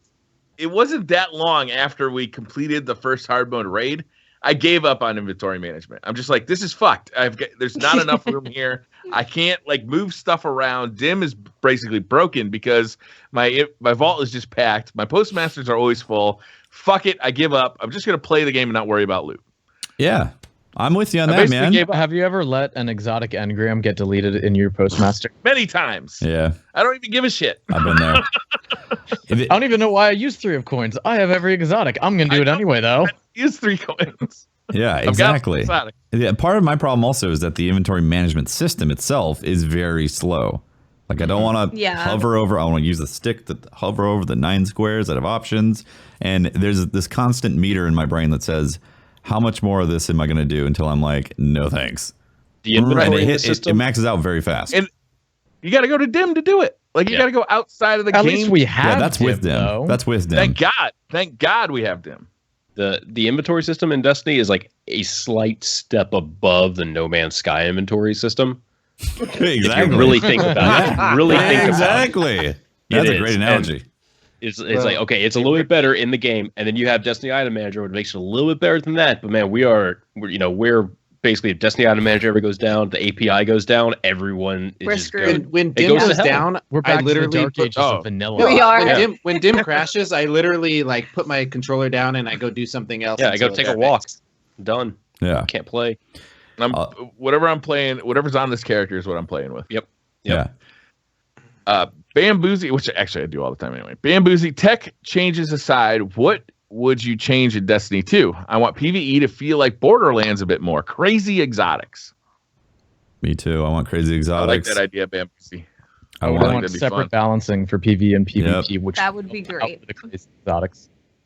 pull that stuff apart. Completely agree. Unicron says, what has a better story, Destiny or a XXX movie? When you say triple X, do you mean like Vin Diesel? That's what I thought you meant. Or do you mean that Pirates of the Caribbean? I think that one he actually means, had a you know, legitimately good story. Not naughty movies. That's Um, I accidentally read that one. I've come here. I think Hi, he's a good ma'am. guy I'm your in the plumber. XXX movies. I've come I, here. Triple X I movies? liked the triple X movies. At least the You ones knew with one of Vin those, Diesel. They're making another. Yeah. Yeah. They are- Disparaging Ice Cube. He was great at XXX. It's great how it's an actual discussion too. Have you ever watched one of those movies, the XXX movies, and counted how many times they say family? No, you're thinking of Thinking of- Fast and the Furious. Fast and Oh, I Furious. am thinking of that. Same guy, right? Same thing. Same crappy writing. You're just same blending everything. Vin Diesel. How, into how that could movie. you say that Or- that's writing? Yeah, That's you- crappy you're writing. cross Vin Dieseling. You're Dude, Vin they're- Dieseling these movies. No, Ben. Pope, his I don't think you movies have the are- proper Did you respect just for assume family. my Vin Diesel? Yeah. Vin Diesel is literally the same guy in every freaking movie. No, he's not. Well, yeah. Yeah, almost bullshit. He has a different name every time. Oh, okay. Different origin story. Are you saying Vin Diesel doesn't have range? You quite You possibly saying he's could be the Keanu Reeves in most this? one- Come on. He is Keanu Reeves. No way. He is a one-dimensional No actor way that there's is, successful actors out there that make tons of money from doing one role in every single role that they do. That's never I don't happened. even. Never. I don't even know you guys anymore. Vin Diesel, if you happen to be a fan of the podcast, I do not share the views of my podcast members, I'm and sure I would you're love a very nice man. I would love to play Dungeons and Dragons with you at some point in time. It's a date. Yeah. I would love to see you and Vin Diesel together in a room playing Dungeons and Dragons. That would Yeah. be Oh. That would be great. in commentary. I would like to see that. Yeah. Gavin Dent says, "Do you really think Bungie would invest time into bringing old raids back, or just wishful thinking on the community's part?" Wishful thinking, in my opinion. I think it could happen. I don't think it would be too difficult to just be like, hey, here's a light increase. Boop. Here's stuff you get that's the light level. I don't think it'll be too difficult. But I don't know if it's going to happen. Mechanics? But What was that, Jar? Change Do you think they'd change the mechanics of the raid? no. Can the live team change the worse mechanics of the than raid? editing. Yeah, can That's the worse than editing the code to get, fix heavy ammo. I mean, come on. yeah, I don't know. Exactly. At this point, I've speculated so much in the past month that I'm reaching max speculation. Tufty, you have at least 4 more videos to do on True. Destiny 2. All True. information. Everything we know. You won't Can you- believe what they Everything. said about Destiny 2. Can you start The developers speculating hate on this video. This? No, Everything wait. you wanted to know about Destiny 2, but were afraid to ask. The video Bungie tried to stop. No, watch. I may do a get banned video- for this video. Click Do a here. video of watching other speculation videos and speculating if the speculations Oh, are a right. reaction Ooh. video to other speculation videos. The That's ultimate gold. reaction Gold mine, 100,000 Gold mine. subscribers right there. Let's do it. Stephen You have to add Kuhn gone says, wrong at the end, though. "What's that?" Cat. Have cats at the end? Is that what you said? You have to add Oh. gone wrong. Gone Gone Or wrong. gone wrong. My bad. I thought I heard cats at the end. I was like, I mean, Yeah, that's because a good why way to not? go. Yeah. People love cats. Stephen Kuhn says, "How soon until they announce more vault space after Breyer cleared his vault?" mm, Gone It's wrong. happening, like, When's now. the next weekly Probably update? Thursday, yeah. Yeah, next Thursday. Thursday. Guys, we've been busy on the break. We added more vault space. See you in Destiny 2. That's true. Yeah, it's happening. D-Rock says, "In D2, I'd like to see our ships be more like the Mass Effect multi-level crew and vault. Maybe we take raid team in one ship. Thoughts?" That feels like a different game to me. Like I hope they do more stuff with the ships in the future in Destiny 2, but that level of interaction is like changing the narrative very much so. And also, But like, how do you what's swap the out ships constantly? Like, it would, yeah, What's the difference between that and the tower? One can fly. It'll be because people don't flying. suddenly just walk into your ship. People walk into my ship all the time. I ain't like having some random guardian show up in my ship, like making coffee out of my coffee maker. No, that's at the tower. Is this decaf? Stay away from that Death Wish coffee. That shit's expensive. Also, how did you phase into my ship? Good God, did you get the transmit codes? Here. God, Door is open. Put those are not your Ophidian aspects. Put those down. exactly. Fondling my exotics? No, not having that. Wait, what? Doing what with your exotics? They were fondling it, obviously. Tefty, if I jumped onto your Inappropriate ship, fondling. I would fondle your Yeah, and I have to kick you out. Exactly. This is a family-friendly ship. Hope you're going to have to leave. Quit I would stroking like to the see long a- bow. We're getting ready to watch a bunch of Triple X movies, so you should probably leave. Yeah. Stroking the long coat. Does that Bell Winters lie have range? No, never mind. Sorry. Go ahead. Cam Demand says, "Favorite type of bread? Sourdough. Sourdough is my favorite for sure." I really don't care as long as it's not fucking full of fiber and all this bullshit. I really, it's So you What do you don't have want against like fiber? whole wheat, oat. okay. bread? I will stop at like whole grain. whole wheat with a little bit of grain in it. But once you start adding like sunflower seeds to it, I actually like my dad and I had a very long.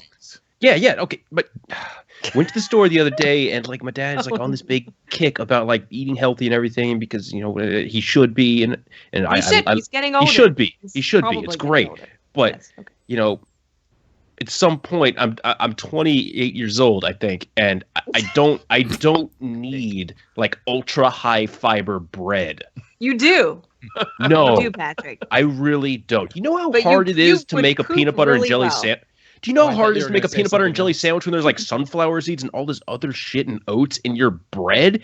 No, it doesn't work. Just give me my basic bitch white bread, or give me some of that, oh, it's got honey wheat. Honey wheat, yeah, this is probably healthy. It just says wheat in the title of it. It's not healthy for Yeah. me. It's not healthy for you. You Gotta stay away from that. All right. gluten. So Yeah. my favorite's potato bread. Potato that bread is is delicious. I miss that. I really do. Oh, toasted, like it's got the right consistency. Oh, there's Oh. so many. The consistency of potato bread, you can do a lot of stuff with it. Like there is nothing like Parmesan, garlic bread on potato bread. It's just, Stuffing in a turkey with potato Oh, bread. God. Let's go. Yeah. Let's go. I like those long, thin French bread baguettes. I love those, especially when they're Mhm. hot out of the oven. Oh, and the Those are smell just- of bread. That smell. Oh. Mm-hmm. Get some. I'm hungry. I'm out of here. Let's You guys are killing me. Who wants to get bread? That sounds like great for dinner. I'm gonna get bread, guys. They're gonna sandwich? No, just bread. Just bread. Preferably with butter. Delicious. Can you have your bread and eat it, Patrick? Yeah. Oh, No, Eric Hansen says I can't ha- I Halo's can't. tradition of animated features. Which Destiny story or grimoire would you like to see in an animated movie? I want to learn more about Osiris. Same. Yep. Yeah, Yep. that'd be cool. Yep. I'd like to learn more about the Amkara, but I think that'll be in the game sometime. Yeah. Dragons. I want to find out I want to find out. It's like a Destiny movie / time travel. I want to find out what Praedyth was up to, and how he got trapped, and remember me, I existed. Sitting in the corner, all skeleton like. Dead. Yeah, I mean, how did he die so perfectly, still like that? Lost track of time. I mean, The animation budget ran out. That's how. That's actually canon. I mean- Cameron Robinson, do you want the King's Fall way of perks on raid weapons, or do you like wraths in future raids? I like wraths. I think I like Wrath. I like that it's you go in there and you know what to expect, and they're really cool too because you can only get that kind of thing from Wrath of the Machine with the triple, double, quadruple tap and all that stuff. I like that. I like that. I stuff. do too. Yeah. What I didn't like about King's Fall was that Cocoon took up a slot, and they gave you. Yeah. Yeah. If they gave me Cocoon intrinsically, and then I had 2 other perks on top of that, I think the King's Fall weapons would have been a lot more fun. Because Cocoon is a really cool perk, and it's really cool on heavy weapons. And I'm sad there's no sidearm, because it would be really cool on a sidearm. You pull it out, you get your kill, you go back to your primary, and your sidearm will reload itself. So it's just always ready when you need it, which is what a sidearm should be. Yeah. So that's originally how they kind of designed the side, or that's not how they originally designed it. That's what they when they were talking about it with Broman, they were like, "Yeah, I know it's gun. It's a gun that you always have. It's ready for you." It's like, oh, that'd be cool if they reloaded. That would be. And plus, I just want a Kingsfall themed sidearm. Like that was I want a trial sword too. Can we get a trial sword? Yes. I want raid Trials swords. is Imagine if you had a amazing. sword that was consumed by Siva and always had that red aura. in a trial Oh. sidearm. Yeah. Please. Why don't we have that? Why didn't don't we they just have throw this, that in there? guys? I don't know. Live team. Give us a full set of trials weapons this time around. Yeah. Live team, where are you at? Let's have this. seriously, slacking. Sebastian Gutierrez says, I'm genuinely curious about this. How do you guys qualify a rewarding experience in Destiny? Oh wow. Did Okay. I have fun? No, Definitely not. that summarizes most of it. Did it? It's either did I have fun, or will it make for a good story? Those are kind of good qualifiers. Because I can tell you, for the 8 hours that we played Trials at one time, Watts, to go when I remember when I got my Zen Meteor from the Lighthouse chest. None of us had fun for that 8 hours. There was no fun had, and we finally got it. It's like, oh, thank God. And then the thing that made the story a good experience was getting that piece of loot at the very end of it. It was great. Now I remember that 8 hours of hell with happiness. Yeah, I think the thing about like a great experience usually means is that you're not on cloud nine the entire time. There's going to be some sort of struggle and some sort of like that's what makes Dark Souls really interesting is that to overcome a pain in the ass of a boss makes an exhilarating feeling once you've done it. So that various amounts of give and take in the experience in the gameplay loop is what makes the experience for me. So yeah, that's why raids are so popular. You know, it's like you go through those lows of wiping time after time, and then boom, you finally push through. You get that loot. Everybody's yelping. Oh, I got a Vex Mythoclast. Well, and also the stories, the stories that you have with your raid team. Like last night, I was doing the raid with my normal raid team, and we decided to invite T-Coin in. He's he's in the community, and so we were playing with him, and we are on the last damage phase. We're about ready. Everybody's ready to go, and he just like sails off the edge and dies, like just as he's walking. Warlock. Yes, a warlock, of course. So there's your problem. That is, and you're head in a book, and you're just like, you're just like, I think everybody was quiet for a minute there because we needed to get it done. Like we were running out of time, and then everybody just started laughing, and it was a cathartic moment, I think, and it's just something that that's what you remember. It's those moments that you remember, I think. Yep. And that qualifies for fun for me. If it's memorable, if it's something that I'm going to walk away with, and like Patrick said, that I can tell somebody about the next day. Yeah. There's so many random fucking conversations in the middle of a raid. Some really fun stuff. Daniel Colliver says, what is one thing you guys are hoping to see in the last months before, God willing, Destiny 2 comes out this year? A lot of advertisements for Destiny 2. Yeah. In the game? Just Load have up the in-game game. Destiny billboards. 2 is coming. Loading into a match. Get All of a ready, sudden you get an ad. It's like a billboard. Yeah. I want to go out to my mailbox and like, what the hell is this? And it's like, Destiny 2, little flyer. Yeah. Pamphlet. Should that be Little in your pamphlet. postmaster? Check out Destiny 2. By the way, our servers are shutting down in this September. I would like to see a lead-in, like a cliffhanger of some sort. Like the final week of Destiny before Destiny 2 comes out, they do some kind of public event. Like maybe it's in the Plaguelands or in the Cosmodrome where there's something weird's going on, and almost like the ARG they did for what's it called? Yeah, where there's something going on maybe on a website, and there's something happening in game, and then it finishes when Destiny 2 comes out. Like you figure out that mystery really when Destiny cool. 2 comes out. Because that whole Owl Sector thing, Yeah. although it was very little, it got people so excited. People were getting in the game. They're like, what does this mean? I don't understand. I want to understand it. Everyone was so excited about it. So it would be super cool if there was just something leading up to now we're going into the story of Destiny 2, whatever that is, because we don't know what that is. So that would be a teaser within the game of this is what we're leading into. That would be awesome. That would be really cool. The only thing is that they have to lock Destiny 1 away. Like it's like they can't end service for Destiny 1. They still have to support the services and all that for people to still play beyond that. Yeah. So whatever they do to introduce the fact that Destiny 2 is coming, they have to make it so it doesn't change the world in a way where it's like, oh my God, Cataclysm, and now they're gonna put like level 50 fucking Cabal in the Playlands. in the tower. In the tower. Go to the tower. We're gonna have to They're bust literally out the teabagging Rahul right now. And you're like, I would this be is okay with that. phenomenal.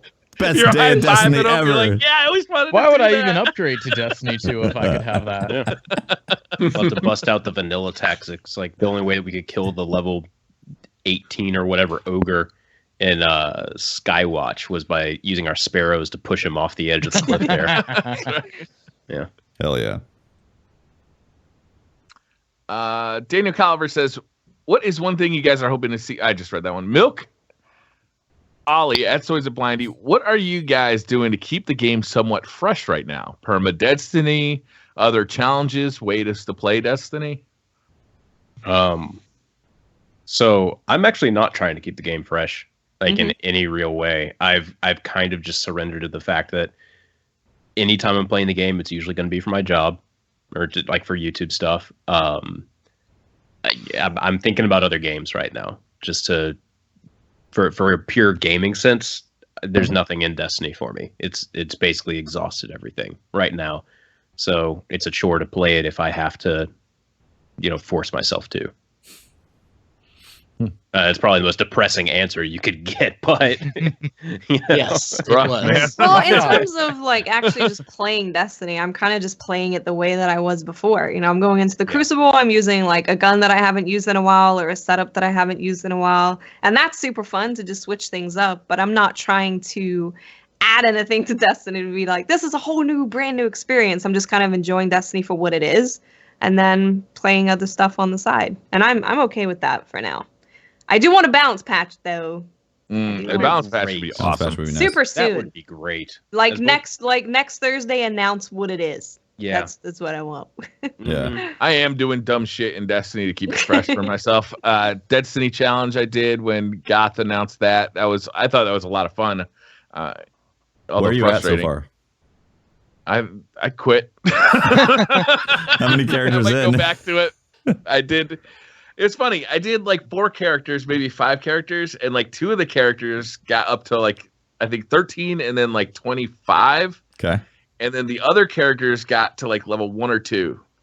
Because they were the characters I made right after I killed a long-term character. And I was just pissed off and like running at everybody with a shotgun. I've also been like, I've got to do the Rise of Iron book. I haven't finished that off. And I also never have gotten my Flawless Raider. So I thought it'd be fun to try and get my Flawless Raider solo on Crota. Nice. So I'm gonna nice. work on that for a while.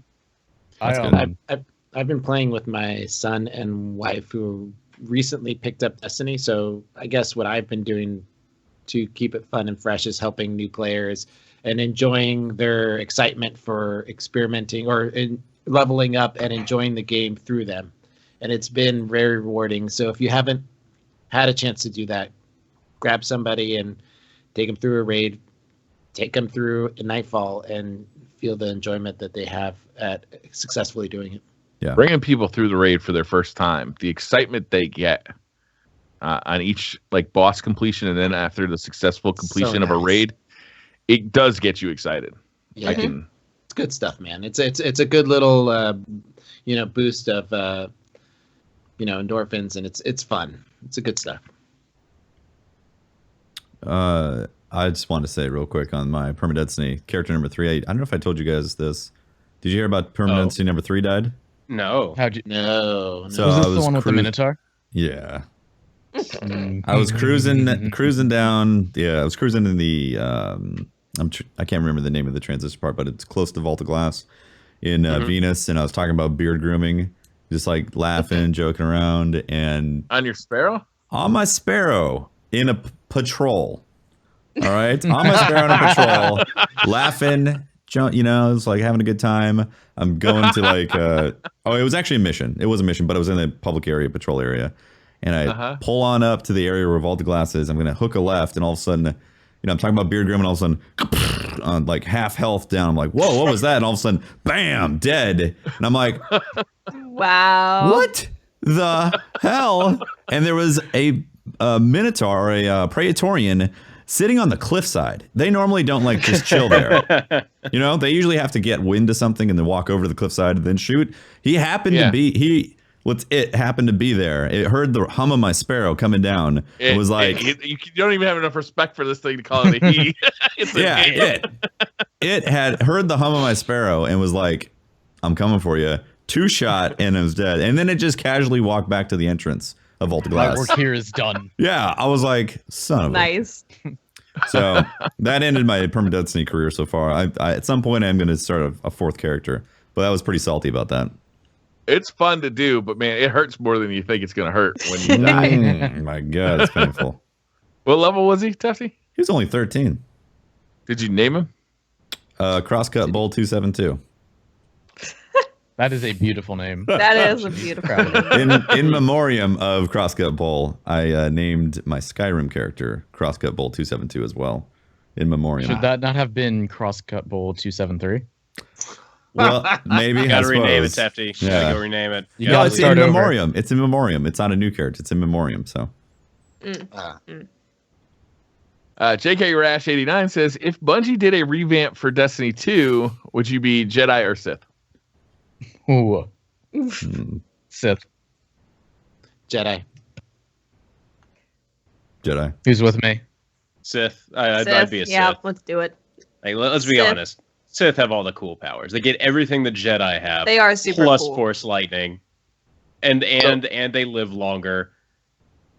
Every You know. time I'm in one of those games that has like that morality question, like a Fallout or a Mass Effect, I'm always like, oh, I'm going to be the biggest asshole in this game. I'm going to make all the bad That's what I decisions. do. I'm just going to wreck the fucking universe. And then for some fucking reason, I end up being like a fucking paragon throughout every one of them. And I cannot make myself to make those bad decisions. Even though they're fake people. They're not real people. I'm not hurting real people. It's just bits. I've just noticed there's a huge like connect between how you play those games and your vault space. You can't destroy anything. You're not a destroyer, and that's Not why a you find it destroyer. so. I build. You should let me have your account. No. I'll take control of everything. Like No. just give me 10 minutes. 10 Not minutes. All right. It would be tried. fun because I'd be basically trying to build up an inventory from scratch for the next 6 months. Oh no. I'd that's let new you keep content. good stuff if you have any of it. Ooh. Yo, Santa says, okay, let's be real for a minute. How much money did you guys spend on the Dawning? He says, I spent around 50. Ooh. I spent 50, but only because I got a gift card for the holidays. Nice. Oh. So I was just like, oh, cool, gift card. Dawning. And that was Nice. it. I think I spent 50. I spent Rabbits. 20 day one, just checking it out. Got a full set of like that, like fancy armor, the blue armor for the Titan. I really like that set. Yeah, it's really nice. I spent 40 on my character and 20 on my wife's and 20 on my son's. I think it's a real success story of the Dawning that even though there were microtransactions, it was not the story of the Dawning like it Yep. was Festival of the Yeah. Lost. Yeah. You know, The also the cost. Uh-huh. I spent $20 because people in chat like donated. Someone donated 10, someone donated 5, and I was like, all right, cool, I'll do 20, and spent You 20 spent bucks. 20. They don't qualify it. I know, It's okay I that know. you spent 20. I That's spent actually 20, fine. but I'm better than you because of this. I only did it because it's what the people wanted. I was forced It's to. because I was forced I'm a to. man The of donation people. messages I am said a man of the merciful people. God. Yeah. the donation messages said you need to use this for treasure. And I was like, okay, I'll use it for And treasure. thus you Not all righteously of us are bought rolling treasure. in the And then I Twitch bought money. treasure. Donate money saying you have to use this on hookers and blow. Are you going to use it on hookers and blow? I would. Thank you, Meyer. I have a great I'm coming idea. to dominate. I have a great Donate idea next for time. next time Patrick streams. You can't donate $1 and say you have to spend this on hookers and blow. Or you Yeah. put in $5 for the Dawning. I'm gonna donate some money and I'm gonna give you a phone number to call, and maybe an hour later someone Give will show me up at to least your enough door. money Hashtag to pay. hashtag hookers and blow fund. $1. You know, that's what you could put on your stream as your donation goal. Yeah. Hookers blow. The hookers and blow fund. Yep. Yeah. 100 grand. I'm sure Twitch would love You're- that. I'm sure Twitch You know, Exclamation however percentage. point, Hookers and blow.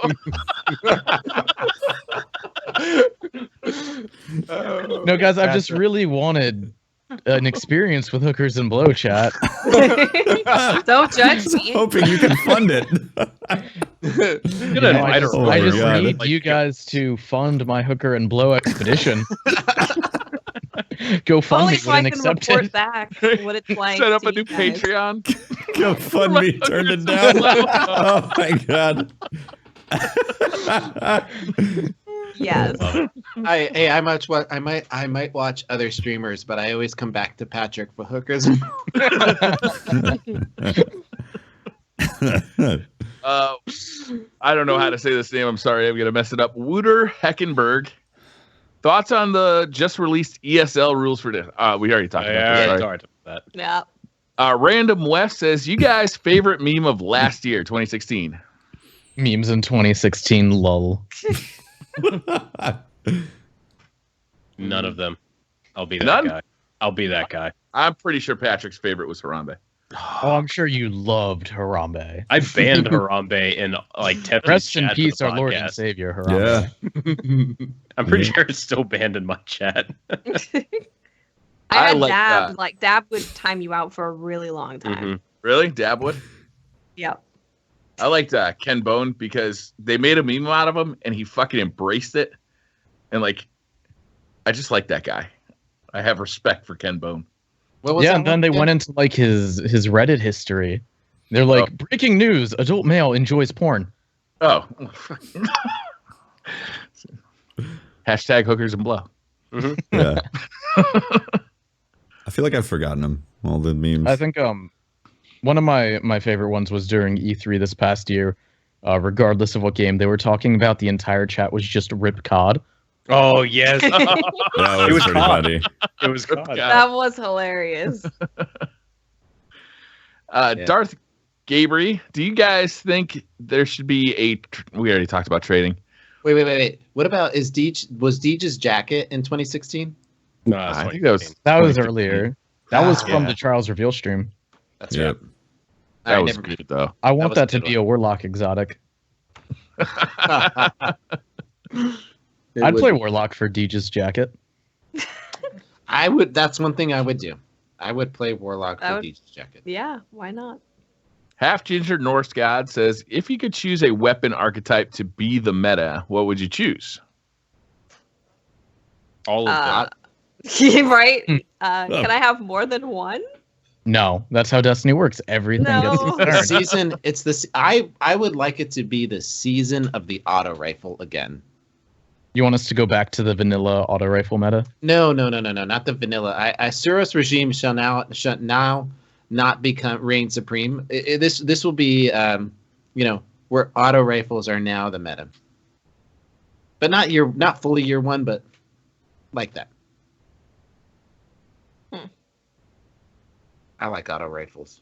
Can we make sidearms a reasonable choice That'd be nice. at any point? They are kind of Pretty good right now They're only reasonable on like hunters, I think. because of the jump. Can I just say Because of the anything but vertical. Matador? Like, I'm just fucking bored of shotgun meta. I actually sit there in PvP and watch the kill cam and just see like the image of a shotgun. Shotgun melee, shotgun melee, hand cannon, shotgun melee, shotgun, Grenade. shotgun, super, Really, grenade. and then super, Yeah. super, heavy, and then back to shotgun, man. It's such a variety. I love it. It's so great. It's great. I mean, you have Matador, you have Party Crusher +1, you have. Yeah, But Last don't worry, Ditch. guys. We can't nerf shotguns because they've been nerfed enough. Okay, that was That's how that works, right? that's how that works. We got it. Got it. Evan Meyer Yeah. says, besides Destiny 2, what other titles are you looking forward to playing this year? Horizon Zero Dawn. Horizon, That looks good. Mass Kingdom Hearts Effect. 3, if that Mass happens. Effect is Mass big. Effect Mass officially Zelda. got confirmed for March. Yep. So it's not a Ooh. mystery. Yeah, that's right after the Switch launches, theoretically, with Zelda.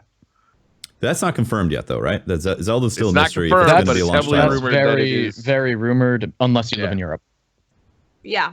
Yeah. Yeah. Europe is getting faced again. Yep. Huh. Sorry, Europe. Take that, Europe. Never forget. That's for the 1700s. That's for the Dark Ages, biatch. Welcome to our Renaissance. Okay, never mind. It's because Bife. That's the reason why. There you go. Mhm. Who could blame them? No. Anybody else got any games they're excited about? Pyre by Supergiant Games. That's that like Never heard of it. sport game, right? It's almost like Rift. Like the gameplay is kind of like Rift, where you got 2 teams on each end. There's a ball that spawns in the center. Got to dunk it into the enemy team's cap point, but then whichever person you cap with, you don't get to use for the next round. Yeah. So you're going to be down a person. So it's like, okay, I can get a ton of points if I cap with like the big slow guy, and I won't be able to use him for the next round. Get less points with the small fast guy. It's really fun, really interesting. Got to play it at a PlayStation Experience. There's a video about it on my channel if you want to watch it. Are any of you guys? I'm super excited for the new Nier game. I got to play the demo a few days ago. Mhm. If you haven't checked that out, I would. It's a short 30-minute playthrough. It's a demo. Crazy. It's not even a beta, just a demo. They still make those things. That It's is a lot of amazing. fun. The combat feels very solid. They teased the character customization, which looks really interesting. And by the end of the demo, it left me wanting a lot more. Nice. So Awesome. I really want Platinum to game. Platinum always makes really interesting games too. Well, they have their spectacle fighter genre just down. So Yeah. Nier's gonna be good. Were you guys any of you guys fans of Halo Wars? Sort of. I didn't really but play it. Not really. Yeah, I know it's I coming out in played it. I didn't February. like it. I had I had a ton of fun with it, and I'm actually looking forward to. Nice. I didn't play a lot of it, but Halo Wars 2 is coming out. So If I can play it with a keyboard, I'll look into it. That was the thing. I couldn't wrap my head around trying to play an RTS with a Yeah. With a Controller. controller. yeah, it Um, was a little chunky. If Destiny 2 does not come out in September, that's a big if. One very bright spot that will fill up a lot of time and enjoyment is Red Dead Redemption 2. Right. Yep, Yeah. That's going to Red be. Dead Is that Redemption confirmed 2. for this year? It's I think yeah, they think they put Is it? 2017, didn't they? I wasn't I don't sure if know. it was confirmed for this year. I thought they just said Red Dead 2 is a thing, and that was it. Yeah. Really? I thought it was like 2017 it's coming. I don't I'm yeah. not so sure about 2017. It's coming, but Yeah, I thought Mass Effect was going to get delayed another year, and then they're like, "Hey, no, it's actually March." And I was like, "What? Let's go!" yeah. That's- Resident Evil 7 is coming out in January. I'm gonna play and that. I'm Have you looking played forward the, to it, but I'm demo? also terrified of it. Yeah, the demo Yeah. is fucking terrifying. The demo it is VR? really cool. Is it Yeah, I VR? played it in VR. It's the best looking VR game I've ever played, but it's nightmare. Like it's are you gonna stream really it? viscerally frightening. You gonna stream It's it in really VR? scary. I'm gonna attempt to. Yes. If I could afford VR for horror games almost exclusively, I would love that. Because I hate horror games, but streaming horror games is a very enjoyable experience because everybody gets to watch me hate the horror game. And I do maybe 2 horror game streams a year. You know, you do the horror game on Halloween, and then if there's one that looks interesting, I'll play that. Like Nice. I played Until Dawn when it came out, and that was a lot of fun. Yeah. That was a ton of fun. I love that game. I want to see another Until Dawn style game where Mhm. you have the ability to, you know, save people. Like I That would thought, be really cool. I thought Until Dawn did that really well, but the thing was there was very little replayability once you knew the story. Yeah, basically every playthrough was I need to make sure the redhead stays alive, and that was about it. I accidentally saved everyone on my first playthrough, and people were Nice. surprised. I thought that was just the end. Was everyone lives? That's a great game. Czar yeah, says, I'm sorry, go ahead. No, you go ahead. Go. Czar says, what's everyone's first exotic? Liked and disliked exotic armor as well. How about we just go with what's let's everyone's just go first with exotic? weapons. Hard First light. exotic. Hard light is your first exotic? What Mm-hmm. a disappointment. I was. I think I'll have I you beat on found the that then. truth. I found the truth. That was my The first one. truth? Mhm. That's Nice. Mine was the universal remote. Got it out of the chest in Vault of Glass. Yo, we're identical. The I used chest- to run around in Rumble with this universal remote as my shotgun and the vendor Light Beware as my primary. Nice. I pulled the universal remote from the chest in Vault of Glass, and everybody was like, "What?" And it says ADS, and it's like a scout rifle. What? And then it wasn't a scout rifle in reality. Yep. I was disappointed. That's hilarious. Could you imagine a scout rifle with that impact? Borderlands 2. Let's go. Yes, I can. want an The exotic striker. scout rifle that fires buckshot at crazy range. My first exotic was Bad Juju. Really? Oh, that's that's such what a You good had to go fucking- through the quest line to get was that? terrible. Yep. Wow. Well, remember that was how like I got started playing Destiny. Is I got 4 exotics in the first week. So Damn. You quest lines? 4 exotic quest lines? Wow.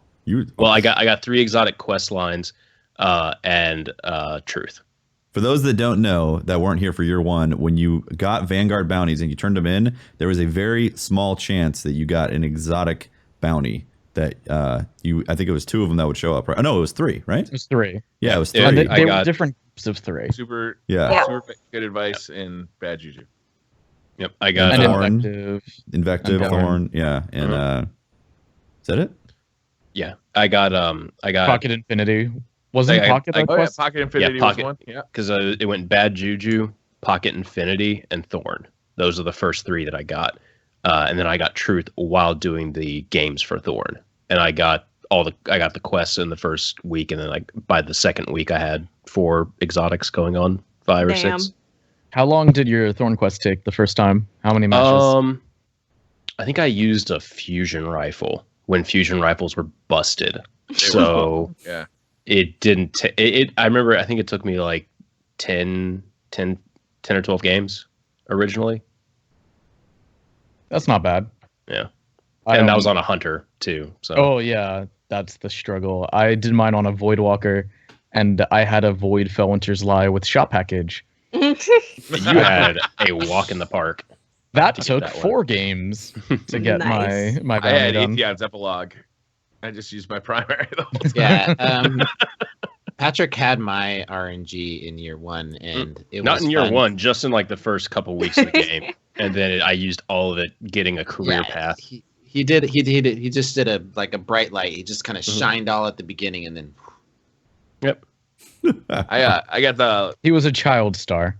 He peaked early, just like in life. Oh wait.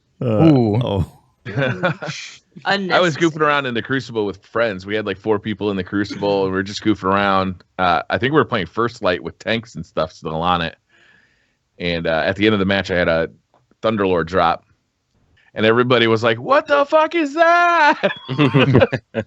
I'm like, "Oh, it's a heavy weapon." And then I used it in every Crucible match until I think for 6 months, because you used to get heavy and it would last you for the rest of a Rumble match. Oh yeah, true.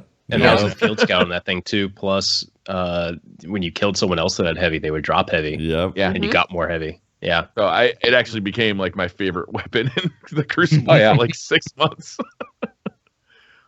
Next question. Evan Meyer says, my bad. John Shetler says, is it okay to name pets human names? Sure. Yeah. Sure. Oh yeah, why not? Yeah.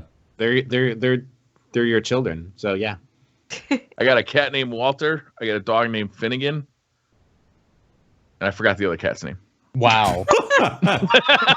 Guess which one he doesn't love. Yeah, seriously. I have Ace and Frida. Those are my. Ace is a good name. Ace is a beagle, and Frida is a cavalier.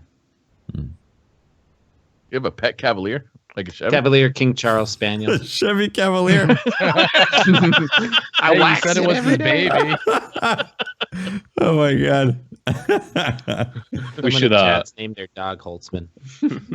we should be wrapping it up. We're getting pretty late here. 3 more questions. Nicholas Diaz says, change vendor roles monthly or at least more often than they do at the moment. Should Budgie Monthly would change be vendor? cool. Yes. Monthly would be a little much because of how expensive they are. True. Like realistically, if there were a ton of roles you really liked, then a month wouldn't be enough time to grab them all. Mm-hmm. True. Though with the new bounties and the new dailies and weeklies and everything, you could grab a few. But I would say like maybe every 2 or 3 months, a complete vendor rehaul of every gun and armor as well. And you could, if they ever brought in like seasons for whatever reason, they could be like every new season, you get a complete new vendor role on all your guns and like try out these new guns in PV or PvP. It'll be great. That'd be awesome. Seasons in the Tower. It'd be nice.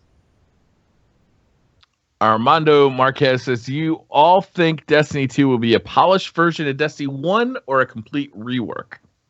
I think it'll be a complete rework. I think that Rework. Destiny 1 was their chance to figure out what they wanted to do with the game. This was essentially 3 years of early access. and figuring out what they want Destiny to be. And I think Destiny 2 will be their first real crack at creating the Destiny experience that they wanted to make from the very beginning. Yeah, I agree with that. I think you're right. Yep. Last question, Milkshake. What do you hope to see from the TWAB on January 12th? A roadmap, a balance patch? All of What do you want that. to see? But yeah, both, please. Both. Be Anything. nice. Big one. Yeah. They could I want be a big one. I don't want it to be like, hey, so we had Christmas and it was great. We did the pentathlon, that's coming up and that was fun. And yeah, see you next week.